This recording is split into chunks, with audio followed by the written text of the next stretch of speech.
It is going live now. Am I good to vape? Yeah, Mm-hmm. Okay. Yeah, should be fun. Okay. we're good. All right, everyone good? Everyone ready? Yes, sir. Yeah. Perfect. Okay. All right. Hey, bro, what's up? I'm Vin, And I'm Jeff. and welcome to our podcast. This week is about social media. Woo, everyone loves their social medias, Facebook hashtags, Instagrams, right? And we have our guests Deontay and Jet. Deontay is my friend. Jet's Jeff's friend. I'll speak on Deontay. Him and I used to work together at Bucky's like 3 years ago, and 2, 3 years ago, and that was an awesome time. Him and I don't really remember how we met. I just remember I started going kind of myself. I have this kind of crazy side at work just to make fun of things, and it's like we're there for 8 hours, might as well make the most of it. And this guy, he just starts going along, and we'll like sing songs, scream out loud, say crazy things, and it was just the best time. So like he understood the vibe really well. Deontay, if you want to give yourself a small introduction. Hello. Yeah. It's just an honor to be here. I'm very excited. Uh, can't wait to see how this goes. This is my first time, so it's all new. Yes, sir. But not everybody. All right, Jeff. And then Jet over here is my best friend. We've been friends for 16 years. He's the best man at my wedding. Known him a very long time, and I decided to bring him on because he's not a huge fan of social media, so I figured his perspective would be fun. But if you want to go ahead and give yourself an introduction, Jet, go for it. Yeah, hi, I'm Jet. Glad to be here. Also an honor. I'm excited. Um, and then just for like, I don't know, qualifications, I got, a degree in psychology. I went for philosophy, criminal justice, and I'm a social worker right now. And so, social media is a big thing in my career, and it means a lot to me. And so I'm excited to talk about it.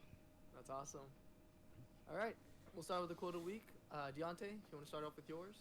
All right. My quote of the week was just like using drugs and alcohol to numb the pain can and does lead to addiction. Using social media to fill the void of relationships or other needs often leads to addiction as well. And that was by Mandy J. Hoffman. All right, man. Why'd you pick this one? Because, like, if you really think about it, when you get on social media and you see, let's say your friends have like 1,000 followers and you only got like 400 or something, and you're posting these pictures or trying to do all these things to get more likes, it often becomes an addiction. Like I feel like with content creators and stuff like that, like they see people do these things on social media and they be like, hey, I want to do that too. Maybe I can get the same amount of views in the first day, and then they get like 21 views. Like, man, I thought this was work. Often leads to an addiction of trying to get more views and more popularity. Right. That's my take. What y'all think? I mean, I can agree. Like, it does become an addiction, and like I can relate to it because back in like the early days of Facebook when I first got it, still in high school, like it almost was that competition of who has the most friends, who gets the most likes on their posts, and it kind of consumed me for a while. Now, like, I don't think I've posted anything on Facebook in the past year. Probably almost 2 years at this point. Yeah. I also agree with it. You know, like Jeff was saying in the early days, there was always like my post, and I'll give you an honest truth on your wall.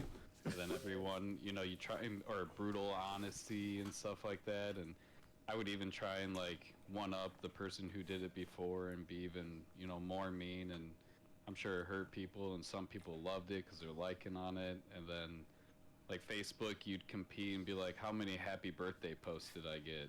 Because it reminds everyone, and this shows how many friends I have, and I'm sitting there at probably I guess the peak, and it's like, wow, I got like 1,300, happy birthdays on my birthday, and there's only like 400 people in my school, so like that's crazy, and then I deleted my Facebook. I've never thought about making a new one. I have an Instagram, and my girlfriend complains that I still haven't made us Instagram official because I haven't posted in like 3 years.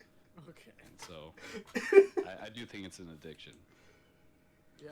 I like the part of the quote where it's using social media to fill the void of relationships because, like, it's proven that we're social creatures. We need social Interactions. interactions to survive, and so social media doesn't really do the same. It's not the same quality of, oh, I get to be with my best friend, I get to be with my brother and sister, and get that bonding moment, right? Because it's just instant. It's like, oh, here's a like, here's a post, here's a comment, right? It's not the same like bonding time because you're not even face to face with them, and so you're. I like the idea that they're trying to replace that bond with the likes and the thumbs up and whatever, right? So, and it becomes an addiction because it's never going to actually fulfill that void. So, Well, on top of that, like, that has turned into most people's form of interactions now. Like, Hmm. people are struggling to have face-to-face interactions or meet people and make new friends face-to-face because they don't know how to talk to each other than through a screen. yeah, they never got don't get the experience, right? You don't get it's practice. It's just a form of training and whatever routine. And if they never do it, of course you're gonna suck at it. Yeah. Okay, Jet, what's your quote? So the one that I went with is the reason we struggle with insecurity is that we compare our behind the scenes with everyone else's highlight reel, and that's by Stephen Furtick. All right, why'd you pick this? That kind of leads into one of the main things. Like, I believe there was even like, there's been news outlets that have reported on it. I'm pretty sure there's YouTube videos about tween girls flocking en masse to like all the Sephoras to put makeup on, and tweens is even generous, like 6, 7-year-old girls to put makeup on because they're seeing their parents on Instagram, Facebook. They, have parents that allow them to get social media, and they're looking at all these highlight reels of these model girls who, yeah, they're beautiful, but they're also probably using filters, and maybe they had work done or maybe not, and that's just their natural beauty. But these other people are all obsessed with looking at that and comparing themselves instead of like really enjoying, like the last quote, enjoying the connection and just their actual life experience. And they're constantly saying, this is what I want to look like, so I'm going to change, and I'm going to obsess over what this one girl looks like. And like the Kylie Jenner duck lips, like how everyone was doing that pose, with the lips out and plumping their lips. And so I do think it's a really relevant thing to how our society is right now.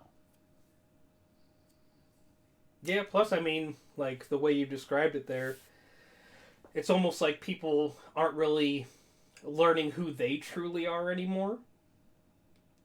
Like, instead of just living their life and discovering who they are for themselves, they're watching other people's lives and just trying to mimic them. Yeah, it's like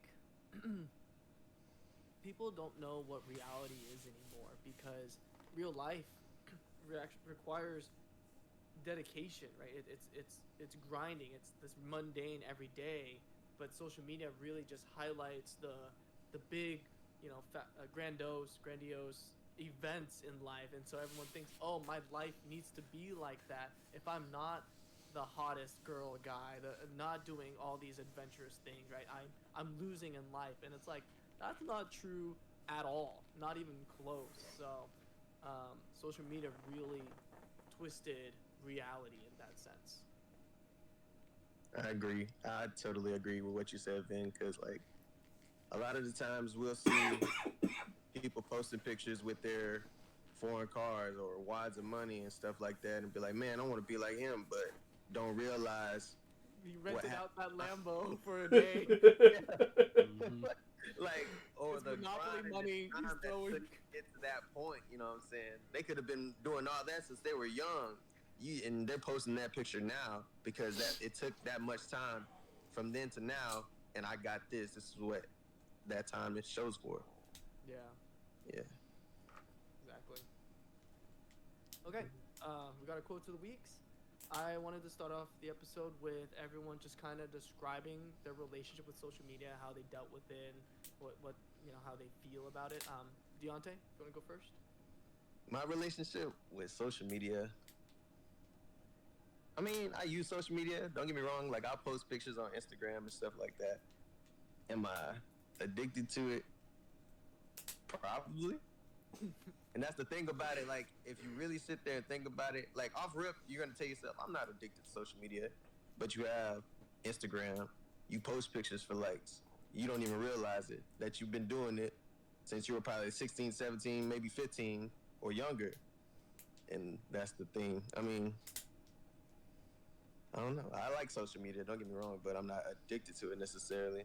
But am I is the question. I don't know. That's hard to answer. No worries. We'll find out. Time will tell. Yeah, during this episode, we'll see if you're addicted or not. Jet? Well, I'm kind of on the opposite side. I'm not. Like I said, I have the Instagram. Haven't used it in probably 3 years. It's good. I think there are pros to it and cons, but me personally, it's not for me. Now, if we're talking about things like Discord, I find it very beneficial because we can do things like this, facilitate awesome meetups. But am I on Discord every day? No. Am I very knowledgeable about it? Absolutely not. Snapchat I use occasionally, like once a day to send a snap to like Jeff just to make sure that streak number keeps up, and we try not to make it generic so it's not just like sending it out to my streaks. But other than that, no, I could care less. So I don't think I'm addicted, and I got rid of almost all of it. Nice. Send you tons of pictures of my dog. Yes. I thought you were going to go somewhere totally different. No. Wow. Yeah.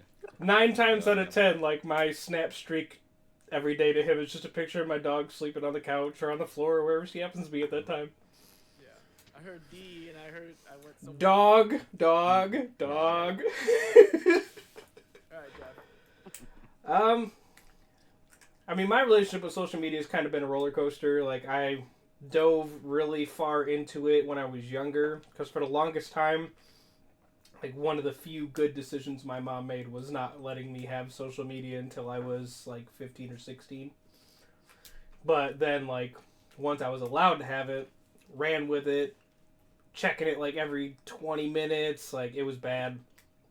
And then, right around the time I went to college, like, I got to the point where I was like, why am I trying so hard to keep up with this? Like, half the people on my friends list, like, I don't know them personally, haven't spoken to them in God knows how long. They're just people that I've met.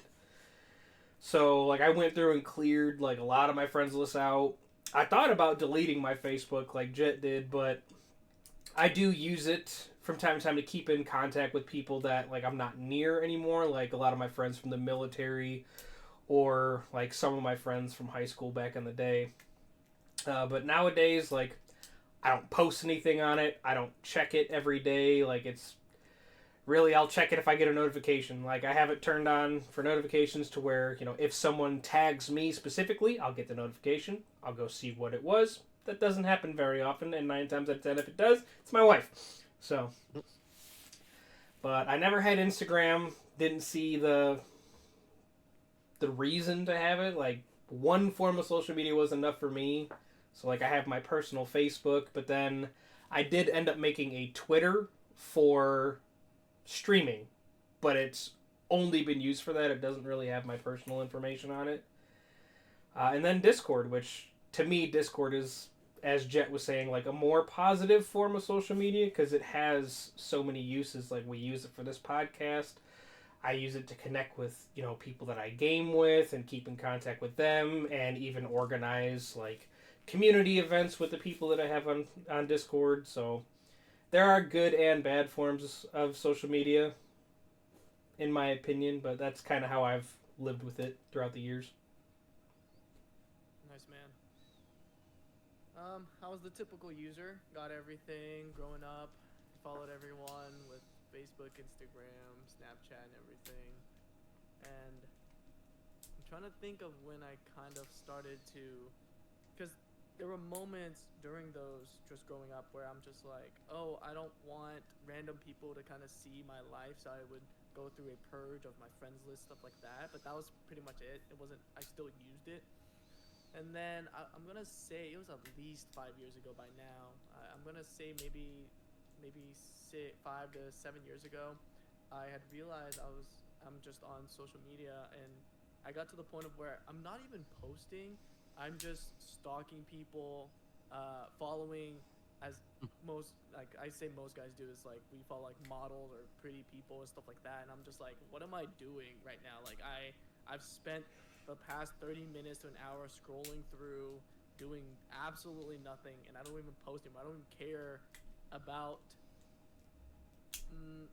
I don't have a better word, but I don't really care about the platform. It's because like, if I really cared about interacting with someone and connecting with them, it's like I'll just call them or text them or hang out with them. So that's when I realized, I was like, okay, these are useless, and it's kind of rotting my brain. So I deleted all of them.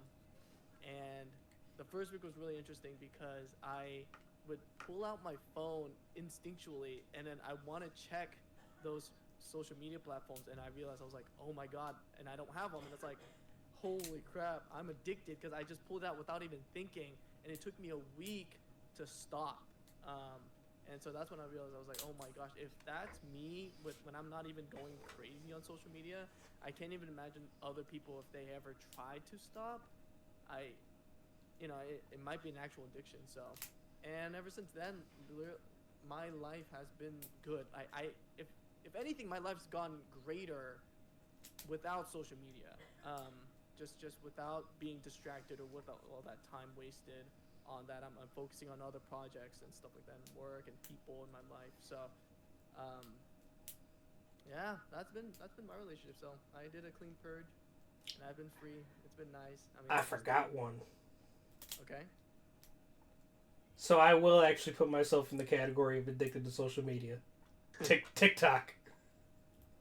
I was waiting. I will sit there and scroll TikTok for hours at a time. Mm-hmm. I forgot. My bad. As I'm live on TikTok. Okay, this guy. You heard it here first. And recorded for everyone to hear. No, you can't get away from this now. I'm not editing that out either. My bad.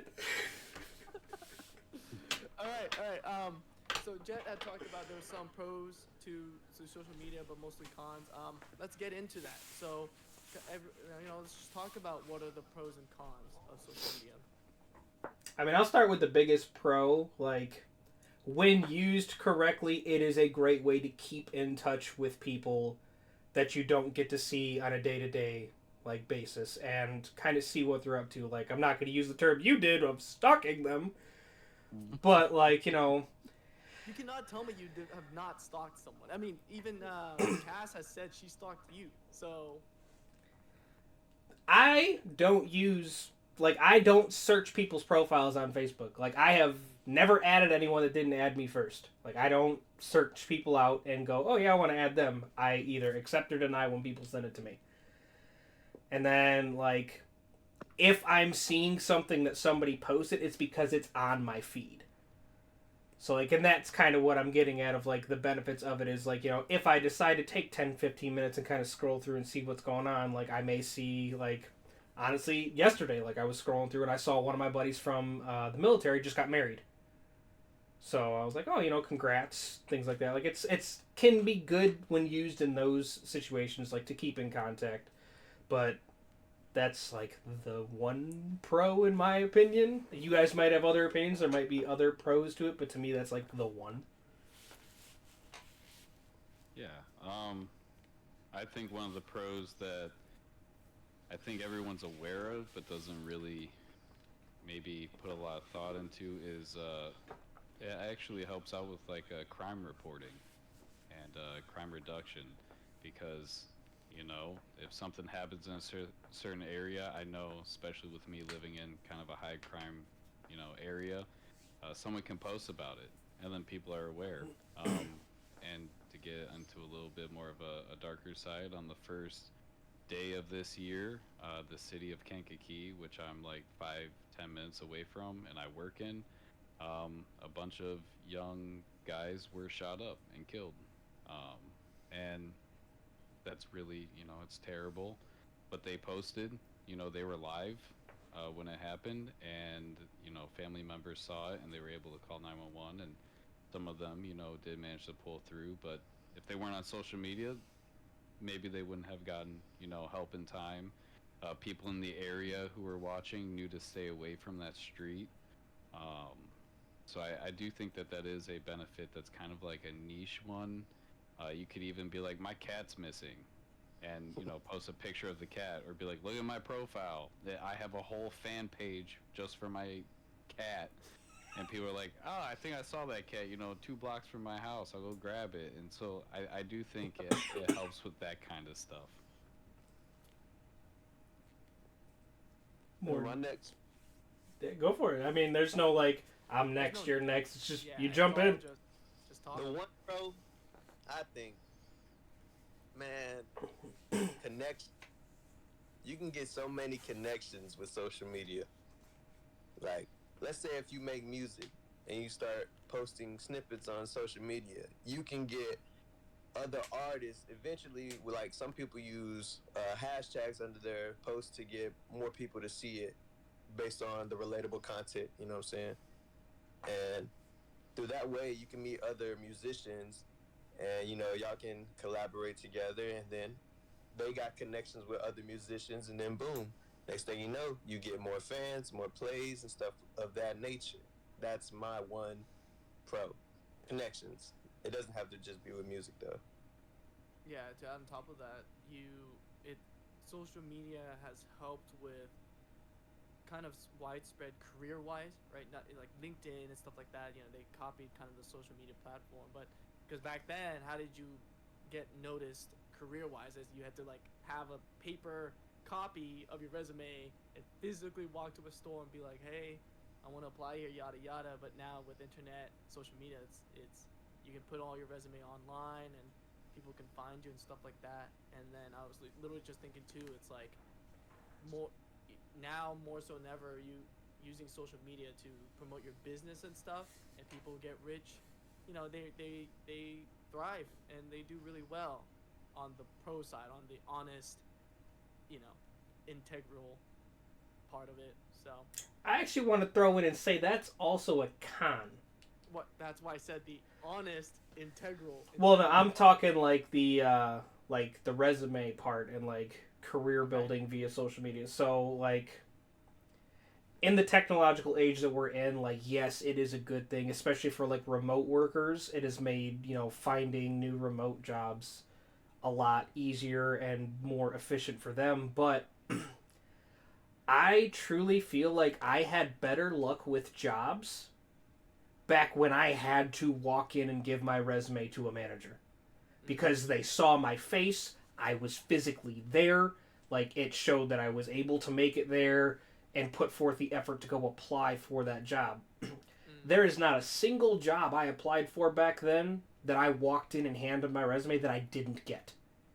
Whereas now in the technological age, when I submit my resume online with a questionnaire, I'm getting more rejection emails than interviews. So, like, yes, it is a pro because it has made things easier for, remote workers. But I truly think it's a con as well, because it has made getting jobs that much harder, because your resume has to stand out that much more to even be considered for a role. But I also think it's just a byproduct of there's just so many people now. Because back then, when you had to walk in was what, 20 years ago? 25 years ago? I'm not that old. Yeah, you 50-year-old. I'm talking like... You can't say 10 years ago. More like 15 years ago. 15 to 20 years ago. I mean, yeah. I guess, right. But so yeah, I see both sides. But 15, my point is 20 years now. I mean, we could look at the population, but we had 1 billion people less 20 years ago. Probably something like that. I mean, I know a fun little statistic from when Avengers Endgame came out. They did the math on like if Thanos did the snap that year, what our population would go to. Yeah. The world's population I don't remember what year the movie came out. It was like what 18, 2019, 2017, somewhere in that ballpark. If the population was cut in half that year, it would have set us back to what our population was in 1972. Nice. So right now it's 8 billion, as everyone knows. 20 years ago there was 6.5, so there's 1.5 billion less people. That's a significant number. So I'm just saying. yeah, and I agree. I'm saying you're wrong. I'm saying also a byproduct is just there's just more people. So Right. I would say I'd just say more people were going to apply anyways because just That's fair. I do think though that the main thing is the human element, and it does take that out. And like you guys were mentioning with the resumes, even if there's a lot of people applying, there used to be that human element that went through and looked at the resumes. Now they use AI to do most of that, and they just search for keywords. And if you don't have those keywords or a certain amount of them, they automatically decline and go to the next badge. And so, I get it. I didn't like LinkedIn. I deleted it after like 3 months because people kept trying to get me to grow weed for them, and Oh wow. yeah. All I get on LinkedIn is people like, you want to go back to school and get this degree? No, I don't. Nope. All right. We talked a bit about cons. What are some more cons of social media? The constant comparing yourself to others. True. Whether it's physicality or what they're doing. Like, I mean, I'll admit there's been a time or two where, like, I'm scrolling Facebook or TikTok and I'll see, like, either a friend or someone I don't even know, like, posting, like, I'm in this country doing this. And I'm like, I want to be able to do that. Why can't I do that? Oh, yeah, that's right. I'm fucking broke. That's fair. I think just a funny one is neck pain. From You're always always looking constantly- down. Yeah. Dude, when I tell you, man, I think my neck is permanently stuck. I'm like, you know how they say the little meme where it tells you to roll your shoulders back and push your neck out? I feel like my neck is like stuck forward from looking down so damn long. I don't know, man. Well, dude, that's actually having, like, long-term effects on people.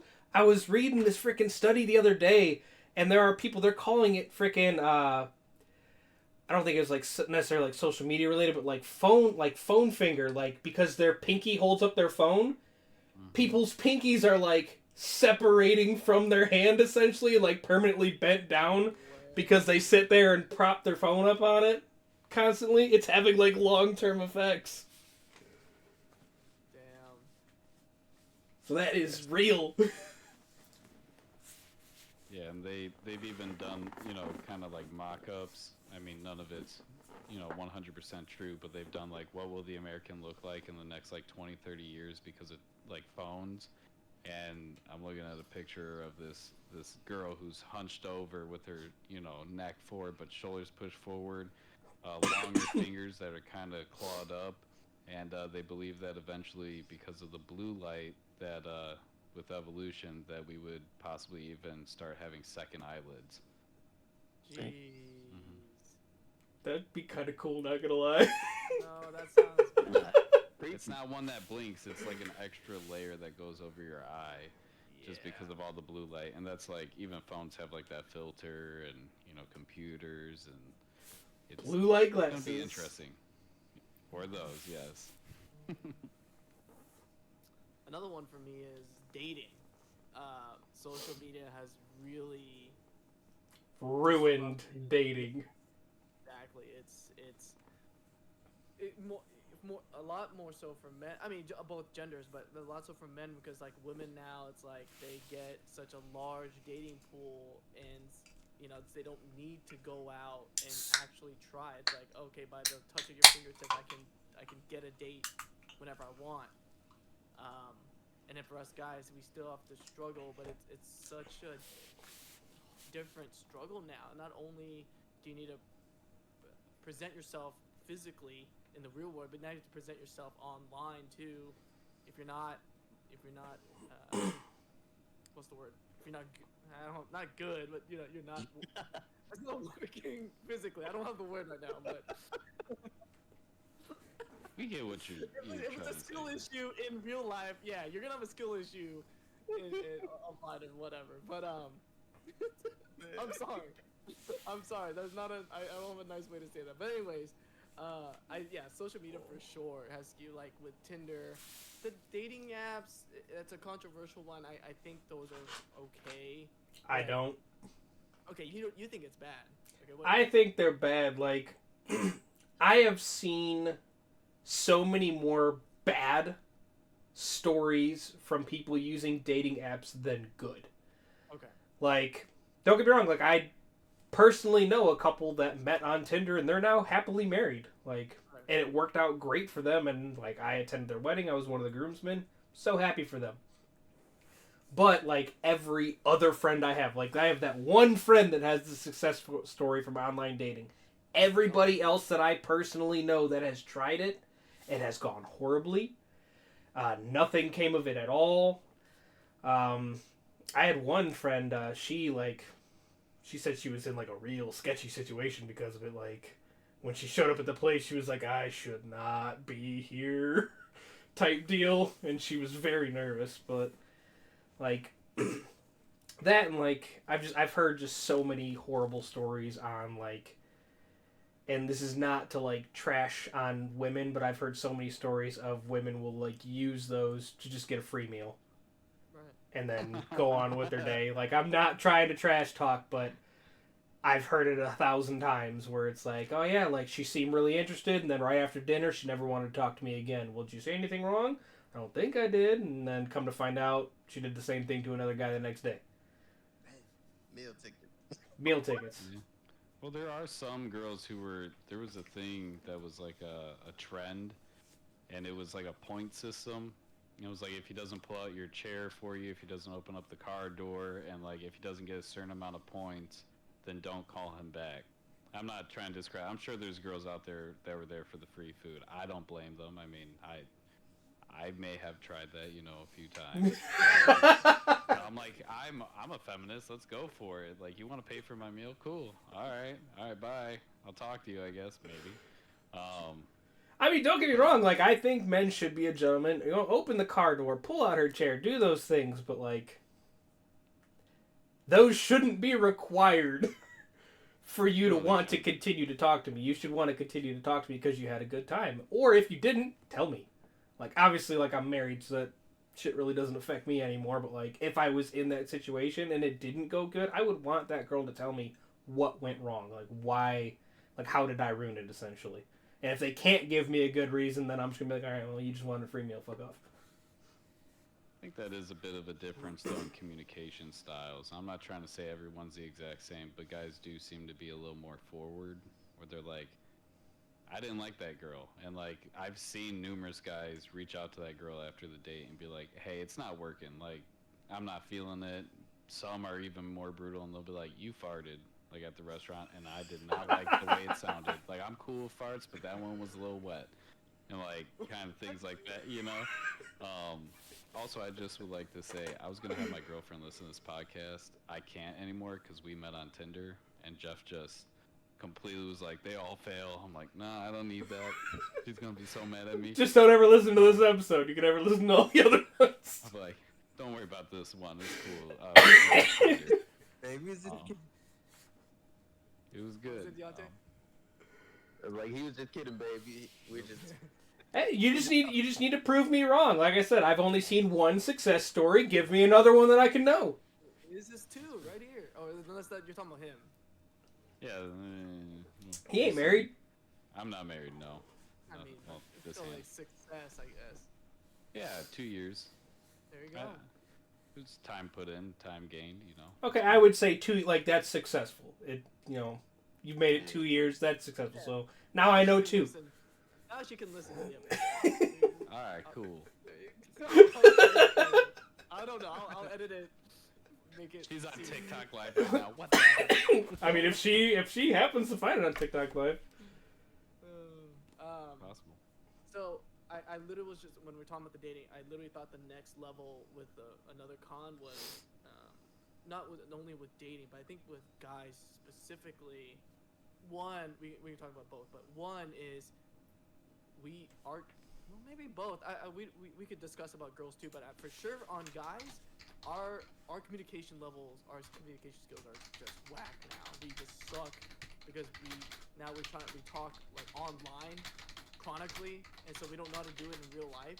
And then two, porn wise, right? It's like social media with OnlyFans, Instagram, DMs, stuff like that, and it's like now we're more. I don't have a better word. I don't really like this word, but there's more incels than ever because it's like we don't know how to socialize, perform socially outside in the real world. Now we're just chronically stuck inside, and I'm gonna blame social media on that. I'm gonna blame the internet. Yeah. Yeah. I mean, how do you go to the bar now and like even approach a female? Like that was still some when I was single that, you know, if I did go to the bar, I would go alone a couple times, didn't like have a wingman and, you know, order some drinks. And it's like, oh, look at that person over there with their friends. And it's like, maybe I send drinks over there, but then they might think that I roofied it. Or they might think that, you know, hey, just free drinks. If I walk up, like, what if they just dog on me the whole time? Like, maybe I'm lacking which I'm not lacking confidence. But, you know, like all these things are going through, you know, I think the general guy's head. And I do think social media is a big thing because some girls, you know, and guys definitely see these stories about things like that happening. And then it gets in their head and they're like, I don't want to be that next social media post where this girl's talking about, you know, this weird guy that came up to her in a bar and like tried to flirt and she thought he was creepy. And that's me, you know. Dude, bars were the worst thing for me in college. And I don't know if it's just because of where I went to college, but like Oh yeah. any girl that I started a conversation with, and obviously this is before I met my wife, but like any girl I would start a conversation with, first words out of their mouth, buy me a drink. And that's enough. That's enough for me to be like, no, bye. Don't want to talk to you anymore. True. Like, talk to me for a few minutes before you ask me to buy you a drink. Or ask, don't just tell me to. Yeah. And I'm not giving out my shekels, you know, like they can buy me a drink, you know, tit for tat. I'll buy you a drink. I'll hold you to it. I've bought you many drinks to the point where I had to carry you home from the bar one night. One time. I had a couple of friends where I would talk to them and they would say like they were watching this girl on Twitch, and they were like, oh, I was debating whether to donate to her, and that was my first, because you know I read a lot of Reddit and stuff like that, like this can't be real or these people are fake, and then I had a friend that actually was like, I was debating and I said there was no way you were actually going to donate, and so I finally, that was an opportunity for me, so I'm like, so why? And he's like, well, he's never really dated, and he said I just felt like, you know, she's giving me a lot of her time, and I wanted to support her, but also there might be a chance she could DM me. And so that's when I was like, there's no way. And the more I looked into like OnlyFans and stuff, I realized the girls themselves aren't even messaging the guys that pay for the OnlyFans. They hire people, or they have bots that message back to the guys, so they feel like they're having a connection, but it's not even them. It's crazy. Yeah, and so just think. Go ahead, Deontay. Then you have a stalker and you don't even know it. The bot been talking for you the whole time. He meets you, like, baby, it's you. I've been waiting for this moment. Like, she's like, I don't even. Yeah, exactly. To be honest, I'm surprised we haven't heard any stories like that yet. Where it's like, oh, I've been talking to you for the past 3 months, turn to find out it's a freaking bot on your account. I sent you $1 million. Or like the Hawk Tua coin. Oh my like, god! I just love her so much. I invested $40,000 in my kids' college savings in the Hawk Tua coin, and she told me to trust her, and you know, just for it to tank like a week later. No, within it wasn't, it was 20 minutes. it was dude. like, yeah. Oh, I didn't realize it was that fast. It was Within instant. like 70 minutes of it launching, like being tanked. created. Yeah, it Yep. tanked. They pumped and dumped. Yep. Crazy. It's a legal term. It's a legal term. Pump and dump. Oh, Story of my life. Wait, what? So behaviorally, so imagine what that's you're like, oh, I don't get real interactions in real life. I pay for $5, $10, $100, $1,000, and I'm getting an interaction. It actually works, and you have no idea it's fake the whole time. So you think the way you're speaking is right. It's gonna work. So you just keep doing it, and then you try it out in real life. It doesn't work. So you're like, okay, you know what? I'm gonna stick to it. So it's this perpetual cycle of you're stuck. It's a business scam, really. Right? Social media for just socially for men. I'm not sure about women, but I'm imagining there's some level of that as well for women. See, but now you're talking like bigger content creators on that front, though. Like, and I'm not saying I have experience with the OnlyFans route, but like, I'll use like Twitch as the example. Like, if you jump into a big content creator stream on Twitch, it doesn't matter how much you type in their chat, they're never going to notice you. Like, your chance is so minuscule. But on the other hand, like, I've jumped into some people who had 1, 2, 3, 4, 5 viewers on Twitch and sat there and talked to them for 2 hours. So, like, that's one thing you kind of got to weigh into it is what size content creator were they trying to talk to? But even then, it's still fake, right? Because the streamer needs content, right? So Right. even then, it's not. You don't even know if it's a genuine reaction because they have to fake it to get more views. Yes and no. Like, I'll agree to disagree on that one. Like, and I'm just going to use the exact same example. Like, the bigger content creators that do it for a living, absolutely, they need the content. Like, they're going to do whatever's going to get them the views. But the smaller ones that are just doing it for fun, you can sit there and have a genuine conversation with them, myself included. I'll agree with you there. Sure. Yeah. I would like to put out there that I won't speak for you guys, but I feel like there's definitely guys out there, myself included, who was like, damn, I wish I had boobs so I could do OnlyFans and make like a quick buck. Because it seems so nice, or even just feet pic. I've thought about just getting a really nice pedicure, and posting it up, like shaving my toes and being like, check out these hot digits, boys, and stuff, and being like, even if I make $50, that pays for the pedicure. Like, let's go.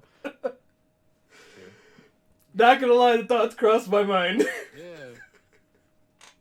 It seems simple, but I bet there's a lot of pressure, and also like, I guess just to go off of like the content creator. I don't know if anyone saw or if it was news, so I guess I'll just say it.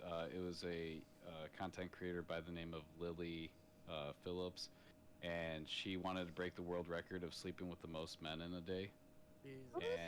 And she did it. She broke the record, and then literally the next news headline the next day was that she was having a mental breakdown because it was too many guys and too much stress, and like it ended up being like a guy every like 30 seconds.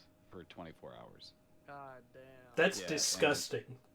Yes, but she wanted, that's, again, social media addiction. One, she wanted the clout, she wanted the money, but she also wanted to have that record and say that, like, I beat everyone, and was, like, gloating about it, and so, you know, up for it. But, like you mentioned earlier, Vin, what is reality anymore? Like, she's thinking, oh, I'll beat this record, and then it sets in, like, oh, no, I beat the record.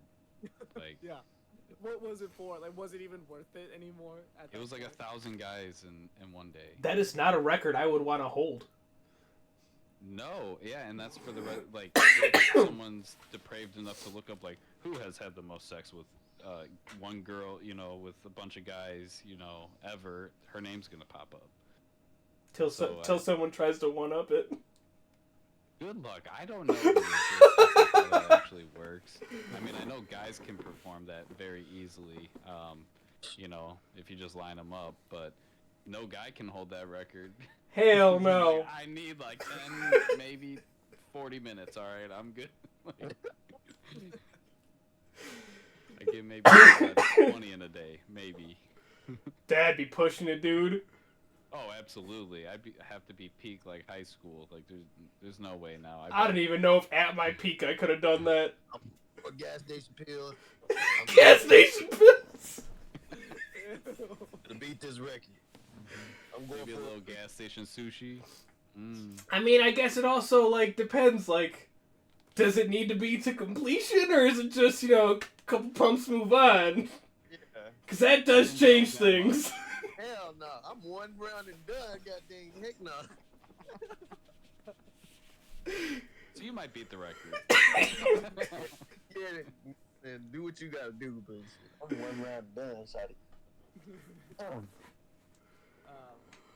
So yeah, just saying, speaking on like what's reality anymore. It's just how does society look at social media? Do you think most people favor it at this point? Like they're just so. I don't have a good word. This also, I'm sorry guys. I'm really a blunt person. Also, I'm really stuck at vocabulary. But do you think society now is just delusionized and like because it's so normalized? You think it's normal now, or do you think most people are like, dude, social media sucks? To be honest, I think it's generational. Okay. I might have to agree to disagree with that one. Because there's no one that sends me more Facebook posts than my mother and my grandma. Alright. And it's about, like, the QAnon stuff, when that was going, like, on, like, heavy. Grandma and mom, right there, I'm like, why? And then, like, a year or two later, they're like, okay, maybe that was a little bit much and stuff. And so, I want to say generational, but honestly, I mean, when it comes to demographic age, I think social media is for everyone. And honestly, even like the older they get, they didn't have it growing up, and so they're more addicted to it because they're like, I didn't really have the internet. We definitely didn't have cell phones, smartphones. I can't just, send all the, like, even some of my clients are like 65 years old, and they're like, my Facebook Messenger doesn't let me send gifts to people anymore. Like, like I want to send a good morning gif and then like a little post about, Disney or something like that because they love Disney. And they're like, I need this fixed. My mornings aren't the same without it.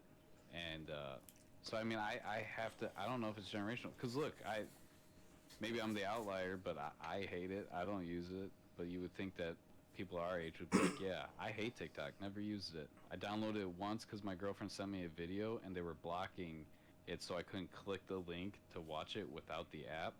So she's like, please just get the app just to see this video. I'm like, you could just show me it on your phone. And she's like, no, I want you to get it. And so I do it. I didn't use I have to mention this. I didn't use TikTok after that for a whole week. Never had the urge to be like, let me see what's on here. Never felt the urge. She sends me another video and she's like, now you have it. So watch the video. I go, great. And I click on it and it tells me my account was suspended permanently because I did a rule violation. I never used the app besides watching one video. And so I feel like they suspended my account because I didn't use it. And so they're just like, we have so many people, I don't know if they're paying for like servers and stuff, and like, they want users that are active, and so the ones that aren't, they're just popping off and getting them off the platform. But I mean, it's a possibility, but going to like the generational thing, like, yes, there are people in the older generations that use social media, but I think there's a lot more that are just like technologically adverse to it.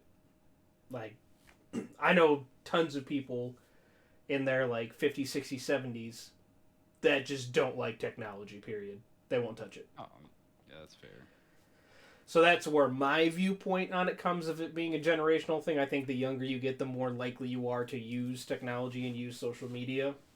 But there are exceptions to those, like your grandma, your mom, things like that. Like, there are exceptions to it, but from what I've witnessed, I find it a more generational thing, because to me, the younger they get, the more they're using social media and the more they're using technology.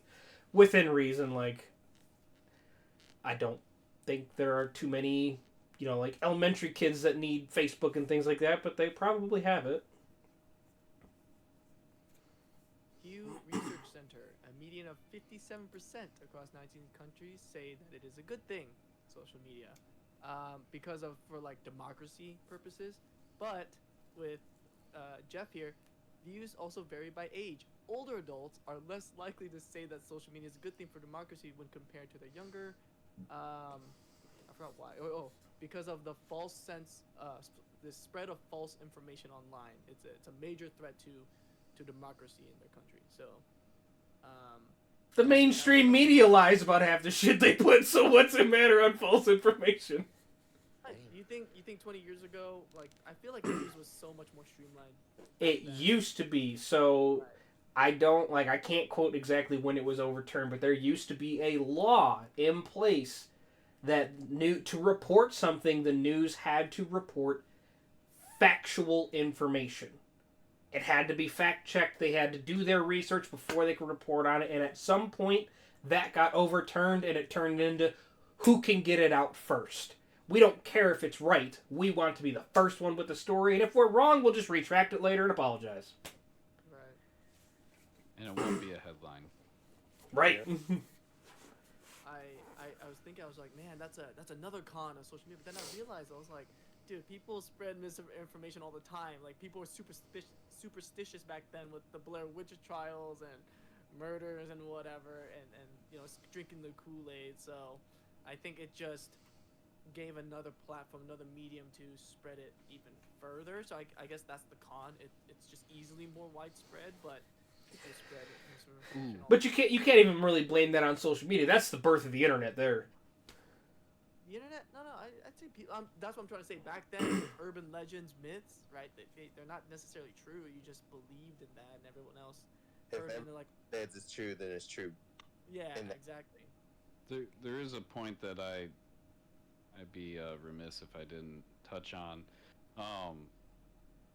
It, like you said, there's misinformation, but one of the big things about social media is you get in a bubble, and so it used to be, like, let's go 5-6 years ago. Actually, it was before 2016 because that's when it really started, and that just happens to be around when Trump got into the presidency that it really popped off. But people used to be in a bubble. So say, if you're a Democrat, all you see on your page is Democrat. If you're a Republican, that's all you see. Libertarian, same thing. Then 2016 happens, and bots start getting utilized on social media platforms way more frequently.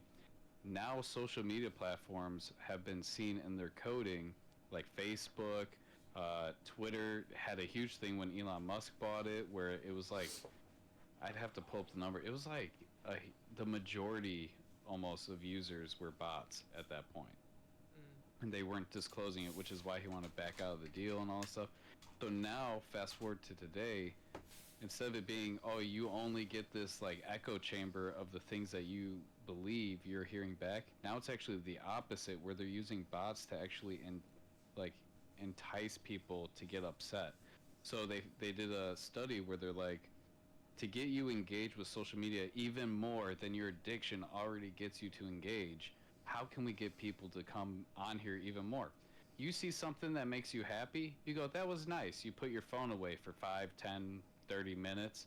You see something that pisses you off, you're on that phone nonstop until you get the response you want, and you will never get it. So they're having bots on these pages where, when all the divisiveness was happening with like BLM, Trump, Biden, this stuff, they have bots come in and just post things, and they'll have like the American flag and be like, MAGA, and then you have all this other side being like, no, and like screaming at them, and they're on their phones all day just going back and forth at it. And then same thing, like on Christian sites, they're like, devil cool or something like that, and they're like, no, and like they're screaming at it. And so like, to talk about the addiction, the sites themselves, and also foreign actors, whether it's countries, companies, whatever it might be, are using bots to get people to engage more.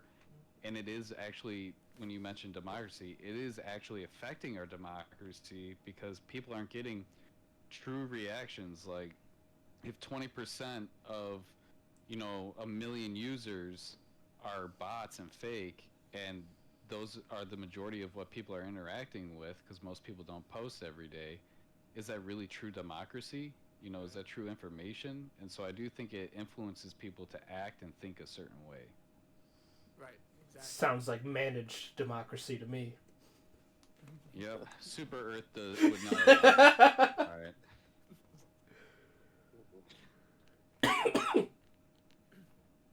Do you think there's a difference in addiction between the various platforms? You think one platform's more addictive than the other? I mean, obviously Facebook seems to be slowly getting outlived, right? It's slowly dying out. TikTok is the most right now.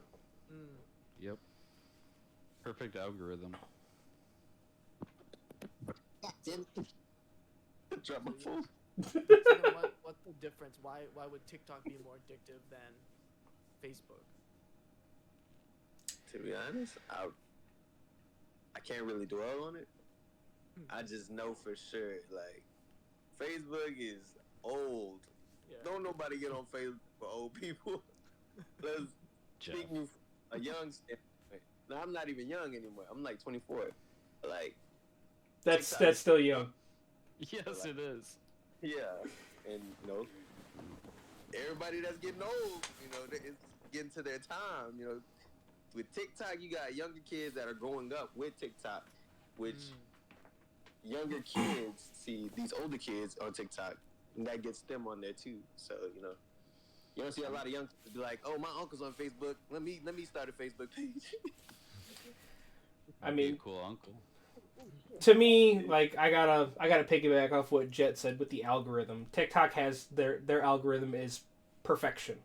Did Mama come home for Because you will see what you want to see. Like, like one of my most played games on Steam is Phasmophobia. I've got like 500 hours in that game. I love playing it. I love the ghost hunting games. I watch 2 or 3 videos about Phasmophobia on TikTok, and now every third or fourth video has to do with that game. Any video that I stop and watch through completion, it'll start giving me more videos like that. And if I start skipping them, they stop showing up. So, like, they have their algorithm perfect so you see the types of things you want to see, but they still throw in new things to introduce you to things that are similar to what you like all the time, so you can branch out a lot easier than other social media platforms do. Like with Facebook, if you want to see something on there, you have to follow that group. You got to search it out yourself. So you're not really going to be exposed to newer things as frequently. You might, through like somebody else's post, they might share something from a group and you're like, oh, I like that. Like, let me check that group out. But with TikTok, like, it's so immediate because you're just going through the videos. Like, it builds a profile for you so much faster.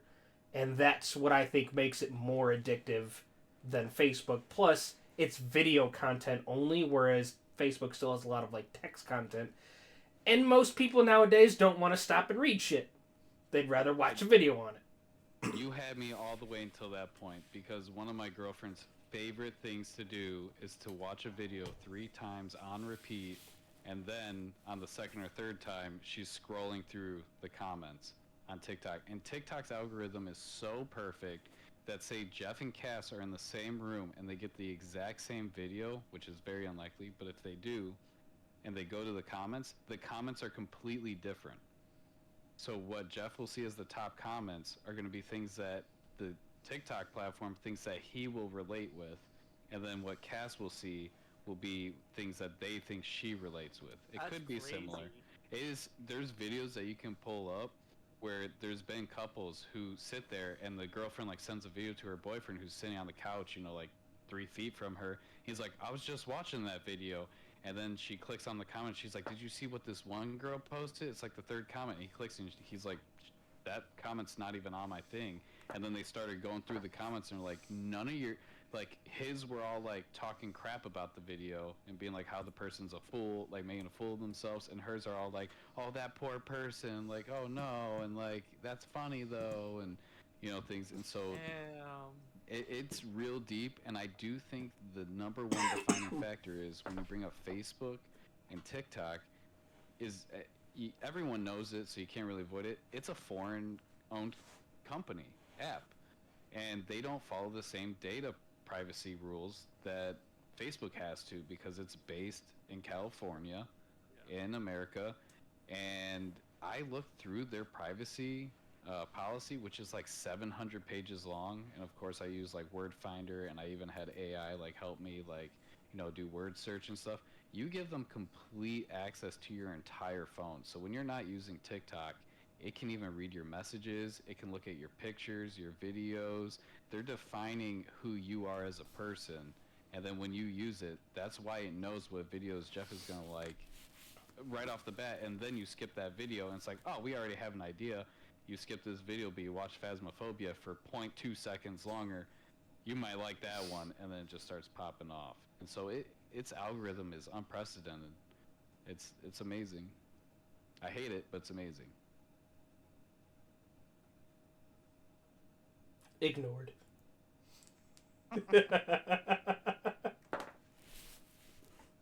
It's all right. No, it's scary.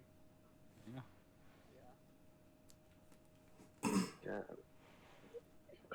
And of course you would drop the twist. Dude, I didn't even know about all that. Like, I knew they would, but I didn't know to the point of the comments and everything. That's so scary, man. Yeah, if you use it and your significant other uses it, try it out sometime. See if the comments are different. Yeah. I think that's another con too. Is like your privacy is so out the window nowadays. You literally do not have any privacy at all. But that's not just TikTok. I mean, with Facebook, you don't have fucking privacy with them either. The only difference is you had to grant access for Facebook to look at your photos and stuff. That is the only difference.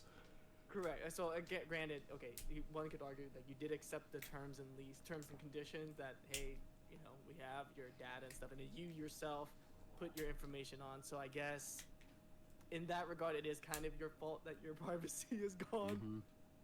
So I guess that's They know no one's reading those though. So like that's the thing. When you start using TikTok, it's like, it doesn't even pop up the terms. Some places, apps, games, they make you scroll through just to, ignore it and hit accept. TikTok doesn't do that. They're just like, do you agree? And you're like, it's one button? Yes. I don't even have to scroll for that. I need my finger for all the videos, and so I do think it's a little sneaky. And the last point I have on TikTok is I don't really get asked or talked to about TikTok because most people in my life know my disdain for that app. And my girlfriend was like, what do you think is going to happen with the new year? Like, what app is going to replace TikTok because it's getting banned? I'm like, it didn't officially get banned. It has to be sold off, and they're probably going to appeal it. And like, there's all this stuff that's going to go through. But she was like, really like, you gotta get the app now, whatever is going to replace it. And she started Googling. She's like, this app's going to replace it. And I'm going to have to get this one and like restart everything. And like, people were actually concerned, like, oh no, I'm going to lose my TikTok, which it's still around. But like, for me, if TikTok gets banned, okay, bye. Like, doesn't affect me any. I'm actually kind of hoping it does go away, so then I don't sit there and freaking watch it all the time anymore. Because, like, I've seen all the posts, like, go to this app, like, this is the next one. I'm like, no, I'm not downloading that. And look, you know how TikTok is on top right now? Like, think about it with, like, Instagram and YouTube. They have shorts and reels now, like TikTok. Like, they put that in their own apps. Like, that's how you know. TikTok wasn't the first one to do it, though. Vine had it first, but it wasn't profitable enough. It didn't last. Deontay was like just coming out of diapers when Vine was around. What is his name? Perp Drink, something like that. Jerry Perp, some shit. Eric Dunn. I remember Eric. My favorite right there. Vines were something, but it didn't last. TikTok perfected what it tried to do, and so. Yeah. I also think it's an attention span thing. I think with more addiction to your phone, it's really weird because you give up so much time to these social media platforms, but yet you have no actual, I guess, care for the actual time. So then they're like, all right, they'll sit here and watch videos, but like, what if we can make the videos 10 seconds, 30 seconds, and they'll go through even faster, and then ad revenue, and you're really not caring because you're just getting so much content. You're like, look what I'm doing with my time. And I wish there was a statistic where at the end of the day, TikTok was like, you watched 530 videos today. Good job. And people are like, yeah. What's funny though is, like, to my knowledge, and I could be completely wrong in this, I'm going from personal experience. To my knowledge, TikTok is the only one that actually tells you to get off after a while, though. That's probably for some legal reasons. Because, like, if you're scrolling too long, eventually, like, you'll get a video from TikTok, like the account will just say TikTok itself, and it's like, you've been scrolling for a while. Why don't you put your phone down and go do something else? You might be one of the only people who have gotten that too. Anyone agree? Jesus. Hey, I've already said I got a problem. When I'm laying in bed, it's just... My girlfriend falls asleep watching TikTok. I will be playing video games and I'll turn around and I'll see the screen. I'm like, oh, she's watching videos. And then I'll turn around and it's the same sound, like music playing. I'm like, hold on. And I go check and she's just watching. And I'm like, what? Hey, wake up. She's like, I'm watching my video. I'm like, yeah, it's been playing for like 30 minutes. You're not watching. You've watched it so many times. I won't say I've ever fallen asleep watching TikTok. I fall asleep watching YouTube videos all the time, though. During the day when I take a nap, yeah. Switching gears with personal time on TikTok and stuff. What's everyone's best time with social media? Kind of just describe, I guess, your most enjoyed moment or whatever. Deontay? I met the woman that I have my son with through social media Yeah. like 9 years ago. So we've known each other for a while, and she lived in Idaho at the time. And we've been talking for like that long. Like even when we got into relationships and stuff, like we'll block each other, but we always like came back to each other. And eventually she said, "I'm gonna come down there and see you." And then Aw, Bam. that's You know. cute. we were Yeah, like, good. we're strong now. That's awesome, dude. I'm so happy for Yeah. you. And your worst time? My worst time. I can't really say I've had a worst time with social media, to be honest with No stalkers or anything. you. Good. Or stalking. Oh yeah. When I was younger, man, I had this crush on this white woman. Man, I ain't gonna lie. I was like, bro, I was so weird. I was like a stalker. Like, I would stalk this girl's Facebook, like, man, if only she was mine. This is the bullshit. Like, yeah, I was one of them weird kids that's like, I don't know. And then I was like friends with this other dude, man. And he had a crush on the sister, right? That's how we became best friends, man. It's a long story. And like, when I got out of it and I'm thinking back on it now, I'm like, man, what the hell was I thinking? Like, what kind of shit was that? It's cringy to think about, but it's like, I was young. Can you Young believe and dumb. Full of. Yeah, we're not going that far. Jet? I guess maybe like if I were to go like a little sappy, I'd say like the Tinder meeting my current girlfriend. But also I had some really funny moments in college on Tinder. So that was probably the best. Like, there's a lot of wild chicks out there. Not saying I did anything, of course. Just For legal reasons, this is a joke. Yes, a joke. But that was probably the most fun. So I guess that would be it. I don't really think I put a lot of credence into like the happy birthday wishes or the brutally honest. So probably Tinder and my girlfriend. And then like the worst moment, I don't even know if it counts, but like the one that pops up in my head is all the penises I saw on Omegle. So I think probably that. I see videos now where there's like magicians trolling people. I'm like, why did I never get that? I always just got Long John Schlonson, you know, and so that might be the worst for me. Man, I forgot about Omegle. Mm-hmm. Cat roulette. Best? Honestly, like, it's gotta be my stream on Twitch. Like, I may not always have a ton of viewers, but I've had a lot of good conversations with people that'll just pop in and be like, hey, I see you're playing my favorite game. Like, figured I'd just stop by and chat. And, like, I'll sit there and talk to them for 2-3 hours. And they're like, all right, man. Like, it was fun. Have a good day. And I'm like, you too. Like, it's always a lot of fun. Worst? Man, I don't even know. Like, there was tons of Facebook wars back in the day. Arguments over a screen. Stupid. All the gang wars in our white town. He's not joking. Our town was predominantly white. Like 99.7%. when I was in high school, granted our high school's not huge by any standard. There was like 430 students total between the 4 years, but I want to say like 5 of them were black. Mm-hmm. Like middle of the fucking farm country, Illinois. Like there was no color, Just corn. just corn. That's the only yellow we had in our town. No. Kind of plantation having city state. That's just how it was. Mm-hmm. It's different now.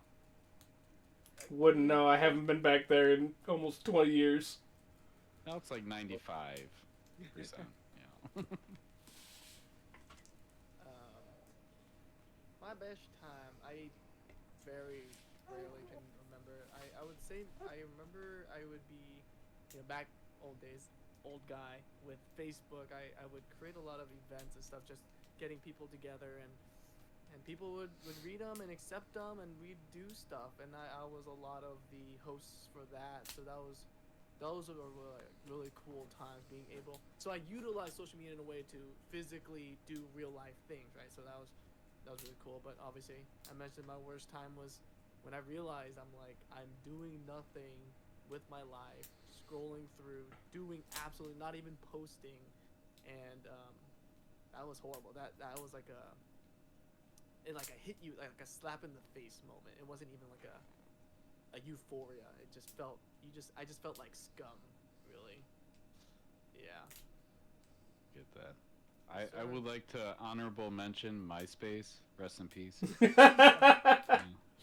Oh, dude, I actually Now, forgot. I was in Pampers when that was around. So, yeah. I mean, I don't know how Facebook beat it out because you could like do your own page, your background, and like you had your best friends, and then you'd be dating a girl in like middle school with your MySpace, and she's like, "Why is this girl?" Years on Facebook. That's crazy. That's crazy. I can't even remember MySpace. Honestly, I think Facebook beat out MySpace because of the simplicity. Probably, yeah. It was You gotta much learn how more to code. user friendly, so it was easier to use, and Yeah, if your parents People and just grandparents gravitated start towards using it. of course, right, by association, you're gonna start using it. Oh yeah, but you can't click on someone's Facebook and then have Evanescence start playing while glitter and sparkles come down the wall. Right? My MySpace was beautiful. What's the fine line between healthy and unhealthy relationship with social media? Where do you draw the line? What's the bridge? The fence. If you get on your phone every day, the first thing you do when you grab your phone is look at your notifications to see if you got something on social media, you're addicted. Get some help. I can't speak for myself. Yeah. Yeah. So that's unhealthy. That's when you say that's the line. Is if you wake up in the morning and you check. That's where. If you don't do that, you're not addicted. I think so, yeah.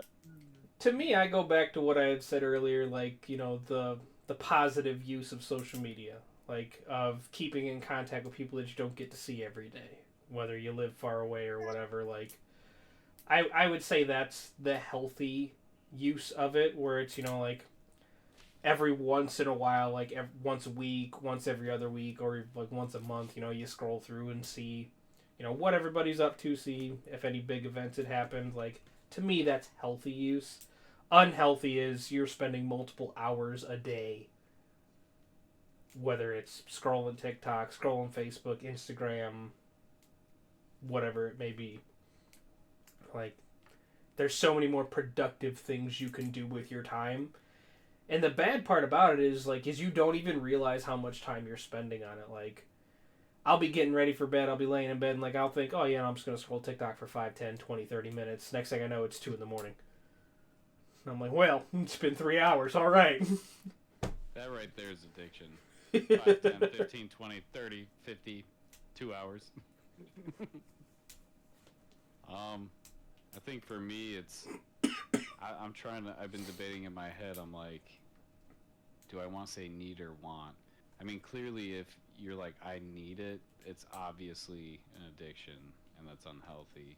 But I also think if you're at the want phase, it can be too. Like, kind of what Deontay was saying. If you're checking it first thing in the morning, maybe you're not like, I need to check it, but you're like, I want to check it in the morning. Like, I want to see the biggest update and like what happened. And I felt that way about like all the news sites. I'm like, so much crazy stuff's happening. I want to check that like right now.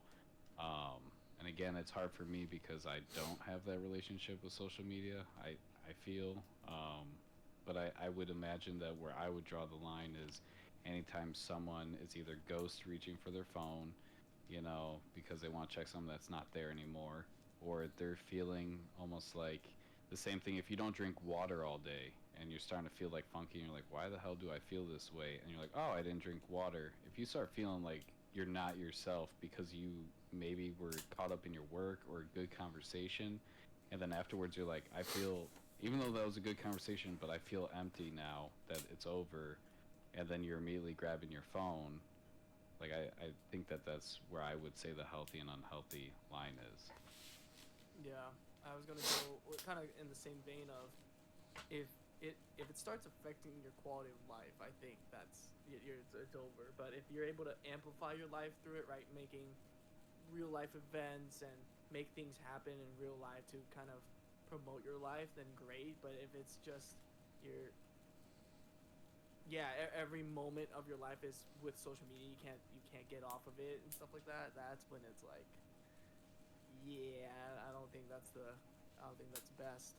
But going along with that, actually with addiction, what does it look like? What would we say is like, hey, this person has a problem? When would you what does that look like? I think Jed already kind of hit it when it becomes that physical need to check it and be on it. Like, that's addiction. Like, Right.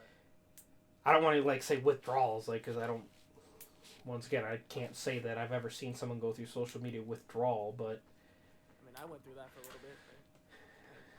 Right? I mean, yeah, I guess that's the closest I've heard of it is you saying like you were like wanting to check it when it wasn't there. I would say addiction is like when they have that need. Like, I need to look at my Facebook. I need to scroll TikTok. I need to go on Instagram. Like, that's addiction. If you feel the way about social media that I feel about video games or anime, then it's an addiction. All right. New episode dropped. I need to watch it. Yeah, I also, I mean, there have been cases, especially, I think it also depends on age.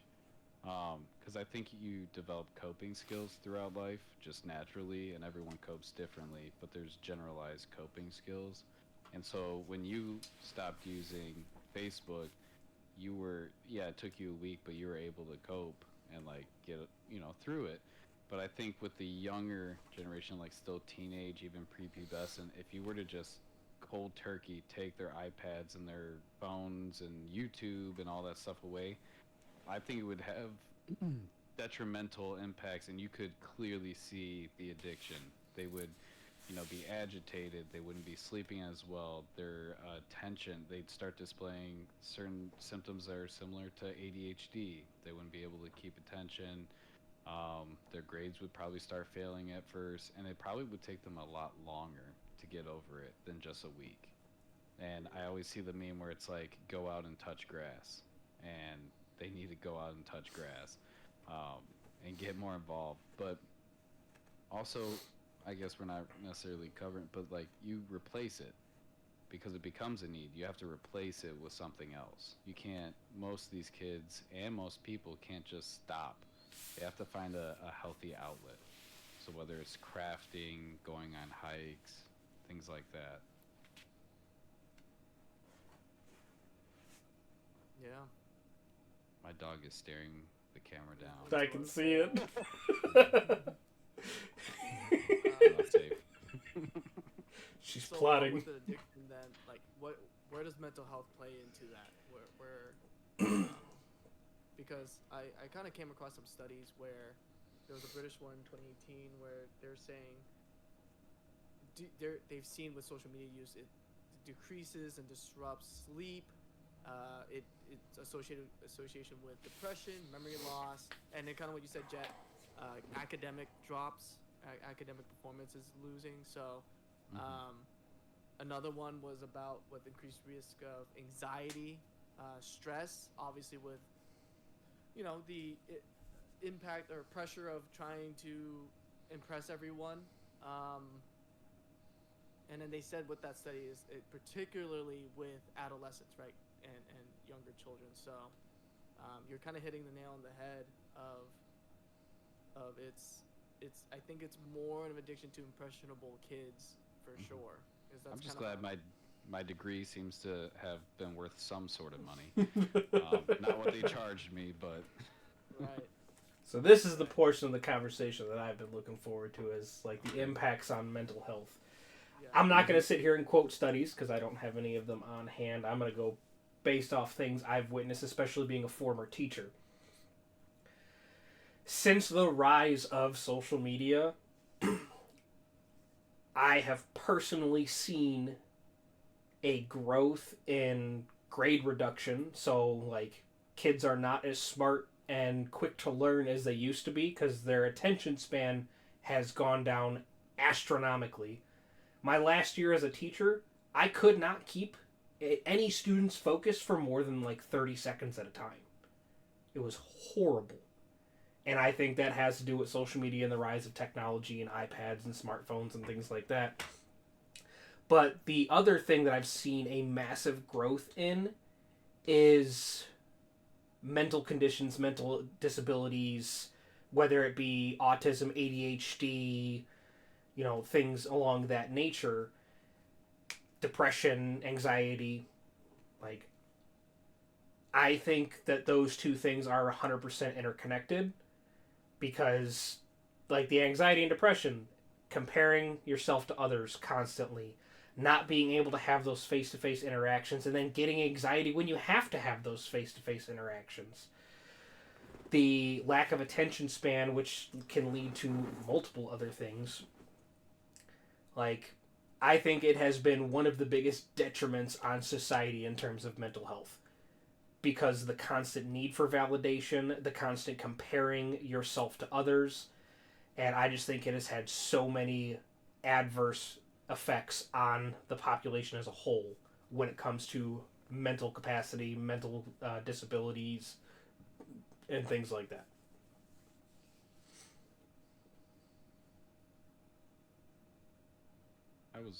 I also taught for a few years, and yeah, very very similar. So I can echo those.